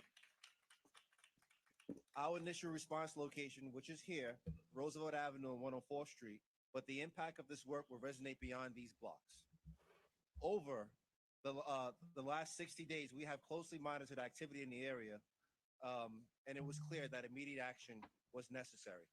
For example, illegal brothels, unlicensed vendors, unregistered mopeds, and food carts operating without proper permits diminish the quality of life within this community. It is our responsibility to ensure Roosevelt Avenue becomes a place where families can live and work free from fear of this disorder and crime. One of the most heinous crimes that we are tackling in this operation is human sex trafficking. Our top priority is to rescue and support victims of sex trafficking. We will work closely with social service organizations, including the Department of Homeless Services, DHS, to provide safe housing, medical care, counseling, and legal support for these victims. All right, we don't need to hear the whole thing. So basically, they're doing the same thing that they've been doing for 3 years. The definition of Einstein's insanity. What do you think about this? Absolutely. It's like the protest. They do the same thing. They're going to go out. They're going to make a couple of arrests. They're going to make it look good. They're going to arrest a couple of low-hanging fruits, and then they're going to return back to the same place, and it's going to be business as usual. What's the root of the problem? The root of the problem is illegal military-age males. We have a migrant crisis. We have illegal aliens in New York City receiving government funding, shelter. Is there a huge human trafficking component to it? Absolutely. How do we stop human trafficking? You work with your federal partners. You work with your federal and state agencies. And what do we also see? Now we see another dog and pony show, right? Because Kathy Hochul is going to send state police to Roosevelt Avenue. What is that going to do? That's another dog and pony show. You're exactly right, John. They're doing the same thing over and over, and that's the definition of insanity. It's when you do the same thing over and over and you get the same results. That's insanity. They're going to go out, make a couple of arrests, low-hanging fruits. They're doing the same thing as they do with the protest. No difference. Is going to be zero change. 100%. So this what I have up on the screen now, this is them doing the same exact thing last January. Marlon Bethel had put this out, calling it a dog and pony show, and then 100% is the same thing. It's been going on. I believe this is the 6th time they've done this exact thing where they showed up with numerous cops. I do want to give a big shout out to the kid on the left here, the darker skinned kid with the slick back hair. He is the legal representative. He just recently been promoted. I believe he's I forget what title he got, but he got a promotion. He's dressed like he's a member of the CRT there, like he's a cop. He's actually a civilian. He actually, when the attacks began against the podcast, he actually was coming on my Instagram, calling me a female cat, things of that nature, saying I'm a rat. He's made more arrests than me, even though he's a civilian. So he's one of little John Shell's little butt boys, Kaz Daughtry's butt boys. So shout out to you, guy. I guess the complaint we filed against you didn't hurt your career because you've been promoted in the meantime. So yeah. But you know, look forward to seeing that lawsuit drop with your name on it. So good stuff. But yeah, this is all this is a dog and pony show. It just keeps going on. They've been on Roosevelt Avenue. Absolutely nothing's going to happen. We're only going to do it for 90 days. 90 days, Eric. We're going to hold this operation, and in 90 days, Kaz Daughtry is going to clean up Roosevelt Avenue, even though for the last 3 years, they've had the same exact operation going on, and nothing's happened. Nothing happened. Katie Honan asked, how is this different from what you guys did in January? And I was like, I responded, I'm like, it's not. It's the same exact thing. This is what they're doing.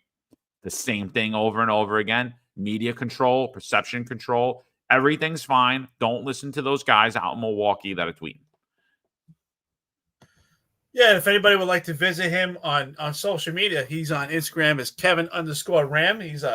He's legal for the CRT team. He actually told us in numerous conversations on social media that Kaz Daughtry and John Shell speak about John and myself in the podcast, and they don't like the criticism. And they speak about it at meetings at NYPD briefings at One Police Plaza. So I don't know how they're spending time stopping human trafficking or stopping robberies at 42nd Street when they spend a majority of their time focusing on this podcast, even sending their legal team here. So congratulations. Apparently that it paid off. He got himself promoted. So I'd like to clap. And I'm sure that promotion will go very nicely to some of the payouts to our pockets when you're a defendant and get deposed on our lawsuit. So thank you so much. I just want to honor you. He might be also Man of the Year. So here we are, just exactly what you said. Just same thing, same horse, different color, doing the same operation. Let's go out. Let's do a stage photo op. Let's make a couple of arrests, and it's going to go nowhere, and just put on a show, and let's just keep people bay for the next couple of months. What do you say, 90 days? And then we'll come back in 90 days, and we'll do the same thing. This is not getting to the root of the problem at all. The root of the problem is the legal military age males. This migrant crisis is completely connected to this. That is the problem. Working with the federal partners, having these people deported, that's the solution, and you'll never hear it. I don't know what happened with Eric. Did I just pull Eric off the screen? I might have just pulled him off the screen. He'll be back on in a second. I think I did. I think I took him off the screen. So in other news, Anthony Miranda. Anthony Miranda has till Friday to come up with the information that's requested by New York City Council. He just said to Kelly Mina, a reporter, he just said to her, Eric, I think I pulled you off the screen instead of the other thing. Yeah. Yeah, I don't know. You pressed something and just totally wiped me out. I meant to take the thing off. I took you off instead. That's all right. But as I was saying, listen, it's just the same thing. The root of the problem is the migrant crisis and actually having these people deported, but you won't see that. I know there's people here saying that Mayor Eric Adams does not have the power to do that. That is not true. He does have the power with the pen of his sword. But even if he didn't, let's say you're right. Let's give you that argument there. Eric Adams has never shied away from a potential lawsuit. He could say, I don't care. Sue the city all you want. I already have lawsuits right now. We're going to do what's in the best interest of the city, and we will violate sanctuary city laws, and we will work with our federal partners because it's the best interest for public safety. We're not hearing that. Yeah. So then I was talking about Miranda when I clicked you off. So Miranda, so he was talking to Kelly Mina, right? Listen to this shit. So he says to her, there's no controversy around missing money. There's zero. There's none. He said at a presser with Eric Adams when they asked about the allegations that his agency has improperly seized cash from marijuana shops. He said there's no controversy around it, even though the matter's under DOI investigation. And then also, City Council had asked for a lot of things from Anthony Miranda, and it's due Friday. So by Friday, he has to respond. They're asking to please clarify whether the sheriff's office seized or vouchered any cash during any operation and or between task force formation November 22 and 2024. I mean, how we don't just have this at a moment's notice that City Council is still waiting for this information is insane. Please provide copies of evidence vouchers for any cash seizure by the sheriff's office for safekeeping, arrest evidence, forfeiture, any other purpose since November 2022. Should be able to pull it up in a moment's notice. Please provide the following information on your asset forfeiture process. Your office general guidelines and policies for handling seized cash. Any other changes to the policies. The total amount of cash seized by the sheriff's office, NYPD, or any other city agency since November of 22. The asset forfeiture account in which the sheriff's office, NYPD, or any other city agencies are holding any cash seized in this operation specifically. The rules and regulations dictating on how cash seized by the sheriff's office may be used. A description of how all cash seized by the sheriff's office has been used since November 22. The collection of assessed fines, the enforcement of how they enforce, and it's something on excessive overtime. I'm just going to say right now, I see a lot of stuff missing on this request from Gail Brewer. So she's requesting all this stuff. I would also want to know, Gail, any of the evidence at all. Want to know all of the evidence made, all of the arrests made. What are the processes taking? What's the process when they take money?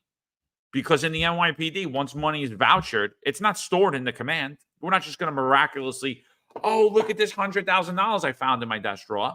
No. The minute that money is vouchered and put into evidence, it's brought directly to the bank. And that's where it's held, either for safekeeping, for forfeiture, for investigatory, whatever it is, arrest evidence, whatever it is, that money is not held inside of an NYPD facility at all. So I would want to know that, and as well as I would want to know any of the policies dictating that. Any of the policy around the evidence as well, too. Because if there's a problem with the money, that same problem is going to be with the evidence as well. You can't tell me that they're messing up money, but they're handling the arrest evidence properly. It can't be. It can't be. You can't tell me that the product's fine. All that's on the up and up. We don't need to look at that. No, if they're vouchering money improperly, if they have terrible procedures that are happening that are allowing things like this to happen, then the same's got to be true for when they're taking the marijuana and seizing the marijuana and then destroying the marijuana. Somebody's got to look at that process too. That's your job as New York City Council.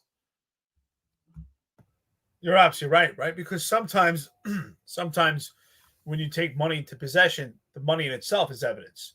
So I think you're right. I think you're absolutely, there's a parallel between the evidence and the money itself. So what I want to know, and I think you kind of alluded to it, and I think that's the most important thing when it comes to this, is what is the process for the chain of custody when it comes to the seizure of money? We know at some point you seize the money, and then at some point you're saying that it's taken, it's accounted for, and it has a location where it stays, which is the bank. But how does it get there? How does it get from point A to point B? That's what I want to know, is how do we document the chain of custody? Who recovers that money? Then once that person recovers the money, what do they do with it? How does it get transported? Do they take it and put it in a safe? Do they put it in a bag? Do they put it in the car? Does it go to an NYPD cop? Do they then take it to the bank? Do they bring it back to the precinct to voucher it? What is the chain of custody? We know point A and we know point B, but how do we get there? I think that's the most important thing. Yeah, I don't think that they labeled it out at all. I don't think it was labeled out properly at all. I don't want to. I gotta hold on. I'm having a little technical difficulties today. I don't want to take you off the screen again, and I almost did. I was just took you off again. But yeah, no, absolutely. If you do, I'm gonna get coffee. Absolutely. The whole thing is every process in that sheriff office needs to be looked at. What systems they're using, how it's dictated, everything. Obviously, there's an appearance of corruption, but bigger than the corruption, even to me, is the incompetence that's allowing the corruption. They don't know anything. He didn't know anything. He has no tracking procedures whatsoever. I honestly think if he was an NYPD cop and he gave those answers, he would have been terminated. And he would have a criminal investigation against him. I don't know why those things haven't happened immediately. He would immediately be seized. I said it before. I'll say it again. Operation Padlock should be immediately stopped. Immediately. It should be immediately seized prior to until these investigations happen and all of these things are worked out. This operation should stop. The appearance of corruption is there. The same influence peddling scheme that we're hearing about with the New York City Police Department, it appears is happening with the sheriff's office. So I'm not saying that it is or it isn't, but I would immediately, if we had a mayor, let's just say we had a mayor, I would remove Miranda immediately. But he said, no, I have full confidence in him because he's removed so much marijuana. I don't care that all the money's missing and they have no procedures and he doesn't know how many arrests he's made. I don't care about that. If we had a mayor, that operation would cease immediately until all of this could play out and we could see what they're doing improperly, what they're doing incompetently, and what needs to change before we go forward. But Eric Adams isn't that guy because he is incompetent himself. I just want to say there's no, I don't even need to make a comment on that. It's well said. You covered all the bases. Absolutely. That it's very simple when it comes to that. I think you're 100% right. Is that right now we don't know exactly what the particulars are. We need to label it out. We need to know what the chain of custody is. And until we get to that point, until we figure out how we actually seize money and how we could actually account for everything, it has to stop immediately. Well said, brother. Absolutely. I agree with you. All right, so let's talk about this. We're going on now in 40 minutes. We're going to start wrapping it up soon. Let's talk about this thing that's coming out from Ray Kelly. A bipartisan reform group launches with ex-NYPD Commissioner Ray Kelly's Help Save Our City. I didn't read this article. A couple of people asked if we could cover it, so let's do it. New Yorkers, including ex-police commissioner Ray Kelly, are launching a new bipartisan reform group called Save Our City to help confront the issues facing the Big Apple ahead of the 2025 mayoral and city council elections. The Common Sense Center-Right Committee co-founders and organizers also include ex-governor Betsy McCaughey, junior restaurant owner Alan Rosen, and former U.S. Attorney Mike Mukasey, among other bigwigs. New York City's in trouble, Kelly. The city's long-serving NYPD commissioner said, Save Our City can help get it back on track with some of the best minds I know. McCaughey, who then served as then Republican Governor George Pataki's first lieutenant governor in the 90s. New Yorkers don't want ideology. They want a safe ride home on the subway, good schools, and order instead of chaos. The 501c3 tax-exempt education advocacy group says it will engage New Yorkers on the following issues. Stopping the exodus of businesses, tenants, and taxpayers from the city. Deterring crime, restoring bail requirements, and improving safety on the streets and the subways. Restoring civil order, protecting city services without raising taxes. Permitting local law enforcement to cooperate with federal immigration authorities. Protecting New York's Jewish community from anti-Semitism. A major goal is to boost voter turnout, she said. Only 12.8% of registered voters showed up for last year's city council elections, while just 23% turned out for 2021 for the general election for mayor and other citywide offices. Those numbers are abysmal. We have to mobilize New York City to save our city. It's a vehicle for New Yorkers to take back the city. We can't just let the city collapse. McCaughey said the group wants to hear ideas from New Yorkers about their concerns via its website, saveourcitynewyork.org. This is not a progressive coalition. It's a common sense coalition, McCaughey told the Post when asked about the membership. The creation of the group comes just weeks after Mayor Eric Adams was slapped with federal criminal indictment for bribery, campaign finance, and conspiracy offenses involving foreign interests. Adams has denied wrongdoing and insists he will run for re-election. A nonpartisan special election would be held to fill the vacancy if Adams were to resign to fill the vacancy. The Save Our City website says city leadership tries to paint an optimistic picture, but New Yorkers are smart. We know we are in trouble. We see it every day in the streets, on the subways. We see empty stores, crime in the street and the subway, schools that are failing our kids, taxpayers that are leaving the state. We hear of budget deficits and money, billions of unexpected costs to support those newcomers. We connect the dots. We know there are tough choices ahead.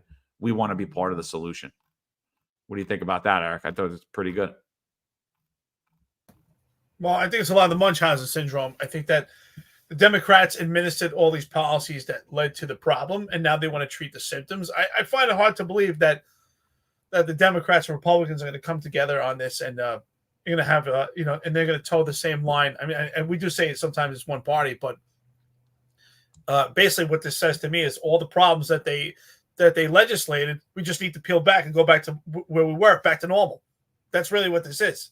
Let's just get back to normal. So all the problems have been created by the same people that want to fix them. Goes back to what I've been saying, the Munchausen syndrome. Well, I mean, it's so I didn't even see any Democrats really on there. They're saying it's a bipartisan organization. So, they're creating a coalition to basically try to restore common sense to New York City. They're going to try to do it in a non-political way, but that's because they're a 501c3. But unfortunately, everything is political. Every issue they've raised out is political. I think at least acknowledging that there's a problem in the city is a good start, because so many people have just been talking about how great of a job Eric Adams has been doing, when everyday New Yorkers see it totally different. The people that commute, the people that walk around the city, the people that live in the city. He has the lowest approval rating of any mayor for a reason. It's not because he's black. It's probably because he's black is probably the reason he got elected, but it has nothing to do with why he has a 25% approval rating. So he's failed totally. I like that people are coming together and now want to bring out the issues. I think they're going to be highly effective in New York? I don't know. But I like the fact that they're trying to get the voter turnout higher. Those numbers are abysmal. 23% in a general election and 12% in the local elections. It's horrible. Horrible. So, I mean, if they could just improve that, I think that's a huge success. If you could just get voter turnout higher, that's a huge success. Because, we get told a lot, New Yorkers, you've been traveling, I've been traveling, that, oh, you guys voted for this. And I'm like, I've never voted for one of these wackos in my life. And I don't even know a lot of people that support these policies or any of these wackos. And I lived in New York City my entire life. And I'm like, and I would always say the problem in New York City is the voter apathy. Is the voter apathy and the lack of voter turnout. And here you see it right there. They just gave you the numbers clear as day. So, well, there has to be some Democrats involved, right? Because they're saying it's a bipartisan agreement. So there would have to be some Democrats and Republicans involved to come together on this. And that's why I say it's the Munchausen syndrome, because Democrats created this problem. Basically, what we have to do to get back to normal is peeling back the problems that they created, right? That's what all the symptoms were suffering from. But the biggest takeaway I get from that is exactly what we always say in this podcast is voter apathy, right? I think they gave the numbers as 12%. That is insane. So that's really, if that's the message, and if they have an impact to get people out there to vote, then it's a success. As far as the other things go, I'm not sure if they'll be successful on it. If they could actually if they could get these layers peeled back, we would actually need different legislation. But what do we need to get to that legislation? We need to vote different people. We need to change these Democratic seats. So that would be the change. So yes, the ultimate message I got from this, which would be an impact, is getting people out to vote and make the right votes. So if that's what they're going to do, then it will be a success, and I'll stand behind it. Yeah. So let's see. We got last thing before we get out of here. There's a press conference happening right now with Sheriff Miranda. Let's just take a listen and see if we get anything before we start to wrap up. I just want to see what they're talking about. Eric, I'm sure it's going to be gems. Yeah. Let's just see what it's talking. It's up on the screen, right? Yeah, it's up on the screen. Okay. Here we go. Here's the illustrious sheriff of New York. Those who live in New York products, and we have issued over the success of the Padlock to Protect operation. We have conducted over 7,000 inspections. We have closed over 1,200 locations. We have seized over $80 million worth of illegal products, and we have issued over All right, there's a gem already. Let's go. So they've closed over 1,200 locations. They seized those $86 million in illegal marijuana, but he has zero clue how much money that they've seized. There you go. That was the gem right there. So all this information they know now, they didn't know it before.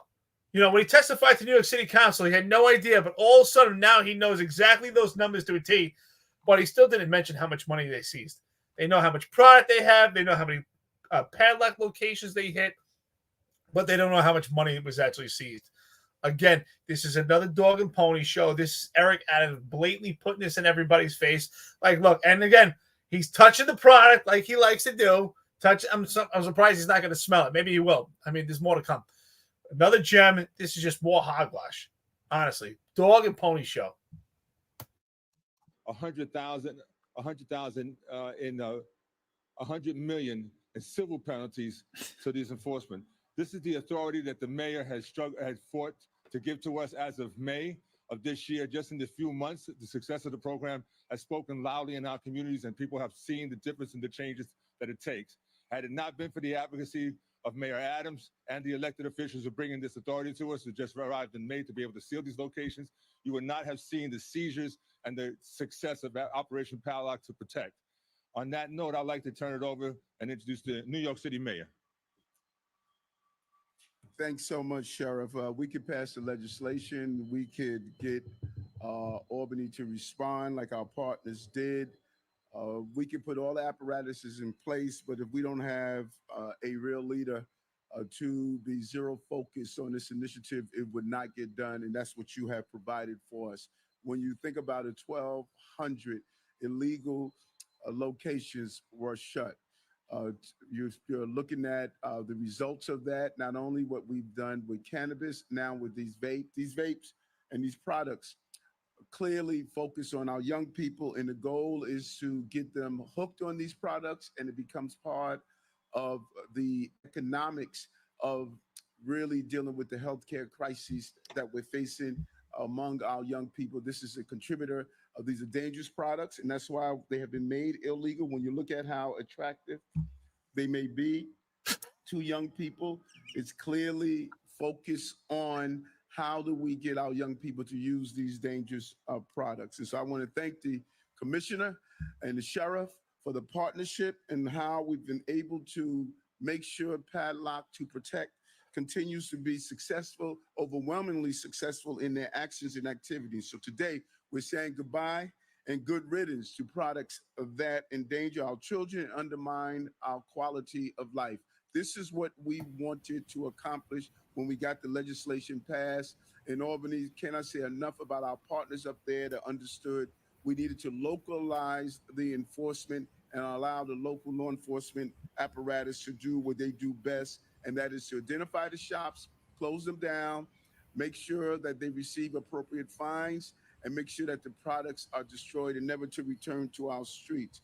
Our administration was clear and laser focused on that. When you look at the over $80 million that worth of illegal products that were removed off our streets, you see that those are $80 million that we ensure illegal profits are not made. And you're seeing a thriving cannabis industry doing what it was supposed to do by allowing legal cannabis, well-tested and regulated products to be sold in our city. So this 1,200 pounds that you're looking at today that is going to be destroyed and moved from our city, this is just a fraction of what we have collected, and there's much more to come. All right, I'm just going to ask you a question. Do you think that so they're destroying product right now? So for the excuse me.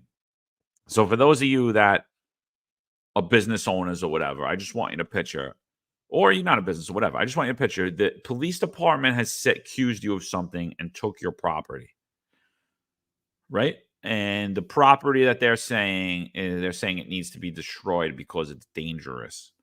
Eric, do you believe that all of the product, the 1,200 pounds that they're destroying now, has already been litigated in court and all of these people have been found guilty, or do you believe the product that they're, or do you believe that there's some of the product there that could still potentially be won out in litigation? Do you believe it's all properly being destroyed?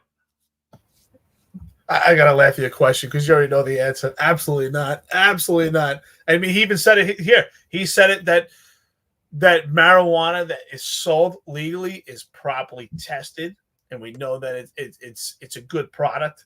Well, how do you know this product is a good or bad product? Has it been tested? Has it actually went through civil litigation? Absolutely not. So again, they're circumventing the actual system here. And I agree with you. Back to what we spoke about earlier, this operation should stop immediately because we're still not discussed how much money was seized. And it's funny how we see the interim police commissioner and we see Miranda. It's almost as if we could see them eventually if we start discussing more money. Like, hey, you're responsible for, or no, you're responsible because Miranda has already said the responsibilities of the police department. So there's a lot of missing factors here that they don't discuss. But again, this is complete faulty operation. And you're right. Where does this property get housed? And when does it get destroyed? Because it shouldn't be destroyed until the civil litigation plays out and it's actually tested and determined that it's a bad product. How do you know it's a bad product? Just by looking at it. Well, and it needs to get litigated in court, right? You need to have been found guilty, all of those things. I'm going to say right now, if he's not aware of the money that they've seized or for whatever reason, the money that they vouchered, you can't tell me that that product's that's properly cataloged, that we could trust that we're destroying the proper product that's that if won out, not in active, not caught up in active litigation and active investigations and active criminal court cases. Tom Donald's a complete loser. Standing there is absolutely zero way that I would stand under an Operation Padlock banner next to these two men until this whole thing gets sorted out. I would want absolutely nothing to do with it. I'm like, sorry, I am not you will not put me in the history channels, because when the documentaries come out, when my movie Crumbs and my book Crumbs drops, you're going to see that these clips are going to be in there. These clips are going to be in there. Because, and the other thing is, I want to even know that all of what is supposed to be destroyed is actually being destroyed. And if we don't have a process in place to properly voucher, we don't have a process in place to properly account for the product that needs to be destroyed either. So I want to know all of those things. And this, to me, looks like destruction of possible criminal evidence against him. That's what this looks like to me. This looks like the mayor and the police commissioner could possibly be destroying criminal evidence that could indict the man standing to the right of the mayor. Bingo. That's exactly it right there, John. That's exactly what it is. Destroy the evidence that could actually indict that man right there. That's what this comes down to, because it goes back to what we said before when we talked about Gail Brewer. What is the chain of custody? What is the process from, okay, we got point A, you've made these seizures, but now what chain of custody, where does this get housed? Has it tagged? Has it cataloged? What is the chain of custody? How do you document it? Where does it get tested? When does it get tested? And where does it get housed while it's under litigation? But no, it's going to be seized and it's going to be destroyed immediately. I would put my money that this gets destroyed way before litigation. Absolutely. And that's what it comes down to. You're absolutely right. They're actually destroying evidence.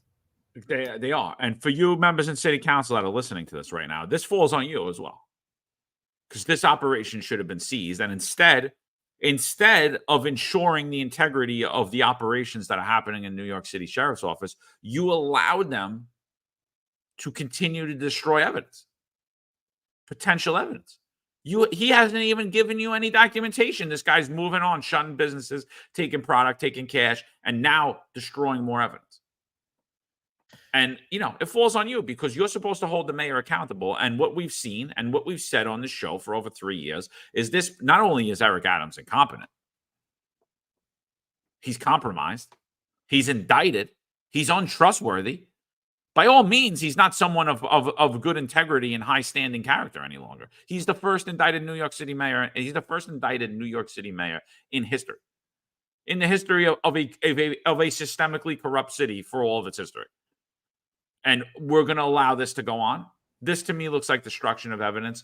Tom, you're also going to be caught up in that investigation as well, and you deserve to be.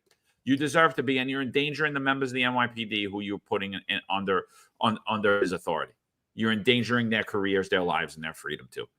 So shame on all of you. Absolutely disgusting. Shame on City Council for allowing this to happen. Let's continue to watch this debacle, and then we're going to wrap this show up. This is absolutely disgusting. These dangerous, unregulated, and untaxed products, unregulated and untaxed, are on their way out of the city to Ohio, where they will be destroyed and secured in environmentally responsible facilities. The products contain batteries and other hazardous material and must be disposed of safely. And we need to make room in our evidence warehouse for future confiscations. And that is what the sheriff department and his team and NYPD is doing every day. We're not going to tolerate this disorder on our streets, and that includes illegal sales of drugs, vapes, and other illegal cannabis products. And again, I want to thank the Commissioner of the Department of Worker and Consumer Protection, the Sheriff, and the NYPD for their swiftly and successfully expanding the enforcement that we got the legislation to enact us to do. New York City has seen 9 straight months of crime. And as I bring on the police commissioner, 9 straight months of crime decrease. These men and women have clearly stepped up. When you look at the overall index crime, down over 3% in September, over 3% for the quarter, and 2% year to date. And last month alone, we saw decreases in homicides, robberies, burglaries, and grand larceny, as well as drops in transit crimes and car theft, which was really a problem we had to wrap our hands around. We've taken over 1,000 ghost cars off our streets, and we remain the safest big city in America. The goal is to make us the safest city in America. And I'm proud of the record and proud of all the men and women who have carried out this function. I want to now turn it over to the interim police commissioner, Tom Sullivan. Tom? Thank you, Mr. Mayor. During my last assignment with the Joint Terrorist Task Force, I met Sheriff here, Miranda, and to me, he impressed me with his ability, his experience to handle a situation like this, and it was the right selection for Mayor Adams to appoint the sheriff to handle this this massive. What a loser this guy is. Are you hearing this guy? What a loser. You know, Rob Mappy says, imagine the NYPD narcotics division being run like this. Oh my God. We had total documentation and controls of everything. I mean, Eric Adams just admitted that they're going to destroy the evidence before litigation. This is going to Ohio. We have no idea how it's going to be tagged. Gail Brewer, are you listening? They seized the property, and it's going to Ohio, and it's going to be destroyed. How it gets from point A to point B, who brings it to Ohio? We have no idea. Neither do you. But what do we also know or not know? We don't know how much money is corresponding to the seizures of this property. And we don't even know because it's going to be destroyed before that's even played out in civil litigation. Eric Adams just told you right here. Wiping his hands clean. It's going to be destroyed. I can't believe this operation still continues. Rob Mappy, you hit the mark, brother. Absolutely. This is so what happened here, what I see is Eric Adams like, all right, Tom, you're going to get up there and tell everybody how great of integrity the sheriff has and how competent he is and what a great appointment he is. Dude, I'm telling you, you're going to be on. I'm fully confident that this is going to be played throughout the annals of history. It's like, yeah, and then they brought the police commissioner up to kiss this guy's ass, even though it was very obvious what the hell was going on. This guy's okay. He just admitted that they're going to destroy the property before civil litigation. Put it in New York. It's going to Ohio. It's going to Ohio. I mean, Gail, are you listening, Gail? Is anyone in New York City working? Is anyone see what's going on here? You didn't see the scam? You didn't see the scam, Gail? Somehow we see it from out of state. but they don't see it. I mean, you're there right now. No one's like, wait a minute. What did you Yeah, just say? But they're just going after him because he spoke out about Governor Abbott in Texas. So it's all political. He's poor Eric Adams. Poor Eric Adams. He didn't run and campaign to be the mayor of New York City. It was just given to him. He's got all these problems. This is a Job moment. All right, let's listen to Wet Noodle Tom Donlan. Let's see what he's got to say. Undertaken. So he's done a fantastic job. Fantastic. And I applaud him for all the work he's done, him and all his people that work for him. Anyway, good morning, everyone. Thank you for being here today. And thank you, Mayor Adams, and all our partners for making this possible. And as we always stress, it's our partners. You can't do things alone. You can't operate in a vacuum. It's got to be the task force concept, no matter what you address in this city, whether it's federal, state, or local issues. Today, it's important for all the people to understand that we are here, that this Operation Padlock to Protect has significant strides in shutting down illegal smoke shops and seizing dangerous products. The truck you see to my left is filled with 1,200 pounds of vapes, and they are all set to be destroyed today. They were being sold illegally throughout all 5 boroughs, which is important, all 5 boroughs. But most importantly, they pose a serious risk to our city's young folks. Since he successfully advocated in Albany, and the mayor has worked with Albany throughout the years, even while he was a state senator representing Brooklyn, he still has a major connectivity, interacting with all those individuals, both in the state and the assembly. And that's important for the city, that he has that connectivity. He's able to go up to Albany and speak to all the legislators. Mayor Adams has sent a clear and consistent message throughout the city and to myself, my office, and the entire law enforcement community. We will not allow anyone to profit at the expense of our children. So I wanted to thank the mayor for his unwavering commitment to this. As the mayor and I have spoke, it's all about accountability. People have to be accountable. And that's one thing the mayor has stressed so many times. When you address a situation, get it resolved, give me a solution, and we have to be accountable, which is so, so important. Because we're not just enforcing the laws here, we're making sure that all our children of all ages are safe. I want to thank everyone involved in this ongoing joint operation, especially the Sheriff's Office, as I mentioned before, and the Department of Consumer and Workers Protection. Together, we're getting the job done for all New Yorkers. Thank you very much.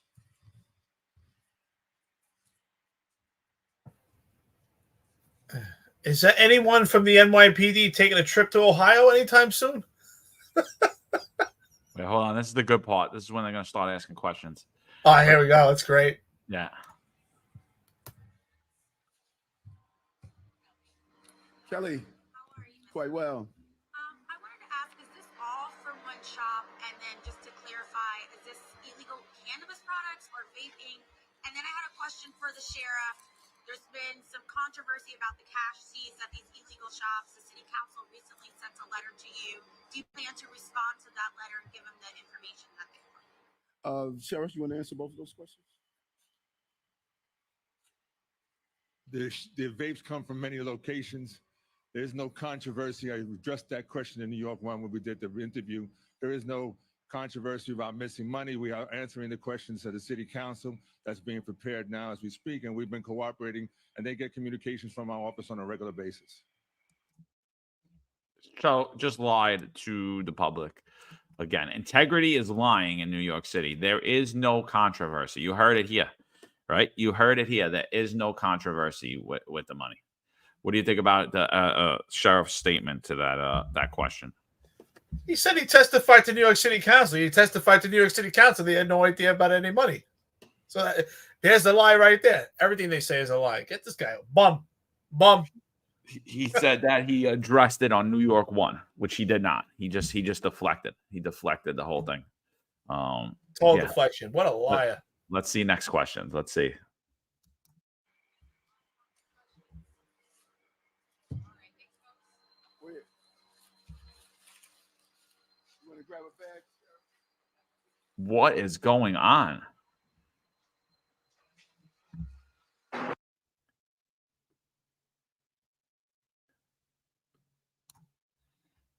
Look, they can't look. So the rest of this is them just throwing stuff out.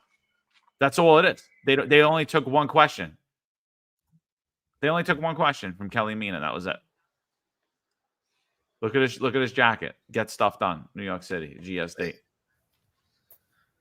They can't. I feel sorry for the cops that have to take part in this. I really do. I really feel sorry. Look at this. This is they're literally talking about a barrel. Yo, Rob Nappy's got a great comment. This is 100%. Rob Nappy's on fire today, by the way. He originally said the NYPD took the money to these scenes was a lie. The NYPD denied that. Everything is a lie here. Everything. It's unbelievable. They can't get these questions over fast enough just to get this product out. Where's the money? Sick, bro. This is sick. That was sick. They took one question. That was it. They took one question. All right. Well, you heard it here. I mean, obviously, this just should raise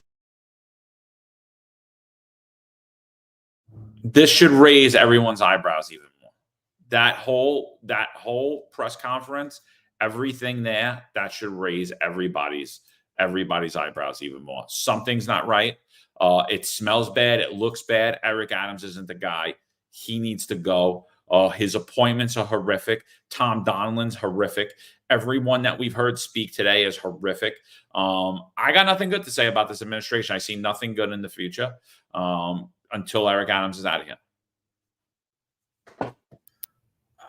Tom Donilon sounds like he came off a night of he sounds like he came off a bender to me, honestly. I mean, he doesn't sound very coherent. I mean, he doesn't even know what's going on. I mean, he was literally put there today to listen. You're just gonna suck up to these guys and make them look so good. Just talk about how great the sheriff is. Talk about how great Adams is. That's all he did. It was unbelievable what's going on here. I wish I had something good to say, and I know people were going on a rant and hating on them. No, we're not. I mean, how can you tell me this administration is flourishing? How could you tell me that it can't get worse than Eric Adams?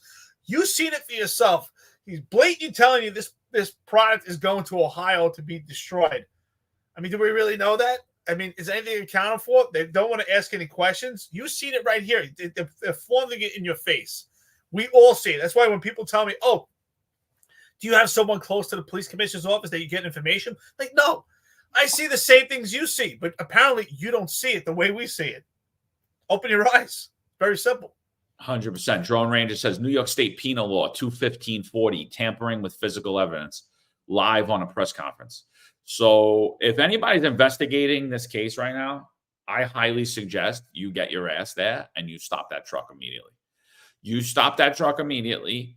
You seize that truck for evidence. You go through the contents of that evidence and you match that up to what they're saying that's being destroyed, because there is no way that should be allowed to leave the city at this point. Anyone that's involved in this investigation that's listening, I highly recommend you seize that truck. You take the truck and you match up to what they're saying that they are destroying. And I guarantee you're going to find discrepancies. That's what I'm seeing. That this does not look right to me whatsoever. 100% Drone Ranger, New York State Penal Law 21540, tampering with physical evidence, live on a press conference. That's what I believe we just witnessed. We did just witness. Absolutely. What do we know in the police department? Even when it comes to fireworks go to Robin's Neck to get destroyed. But what happens before those fireworks get destroyed, John? They get vouchered. Exactly. They're accounted for. They get vouchered before they're destroyed, and fireworks are far more dangerous than this weed product right here.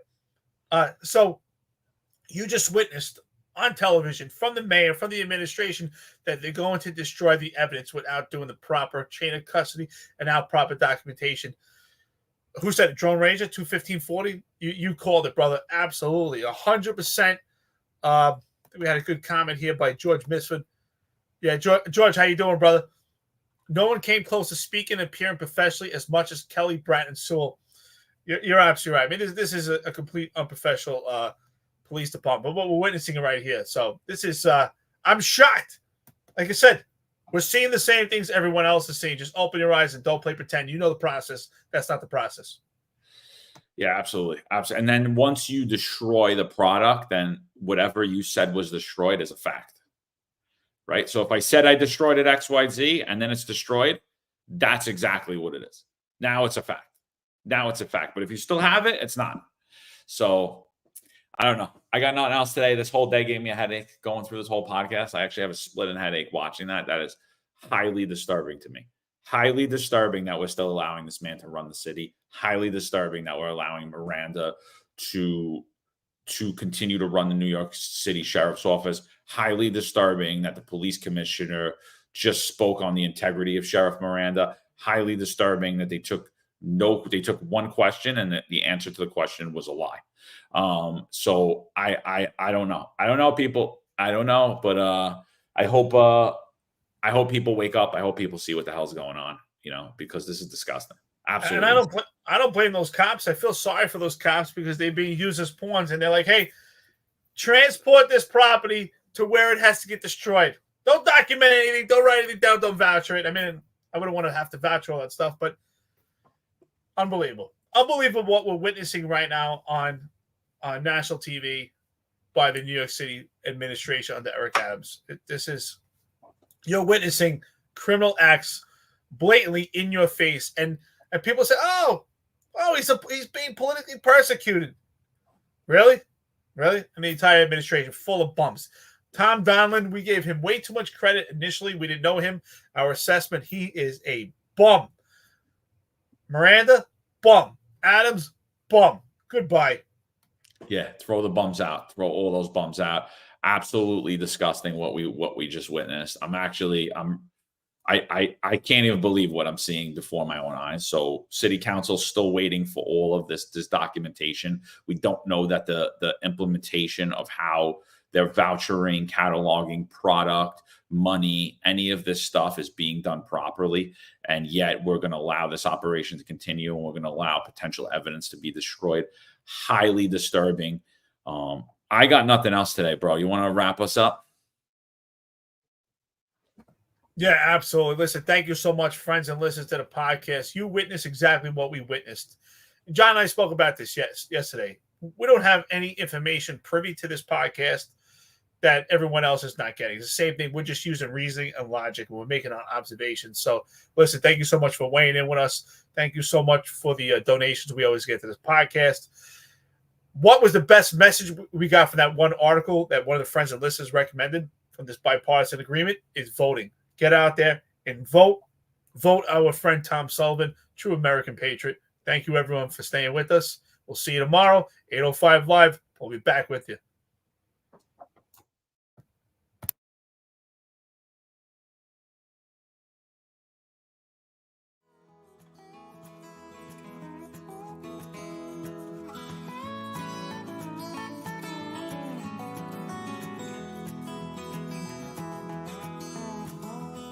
Tom Sullivan is the Republican, Conservative, and Common Sense Party candidate for New York State Assembly District 23. Tom is a financial professional who served simultaneously in the United States Army Reserve for 30 years and has now retired.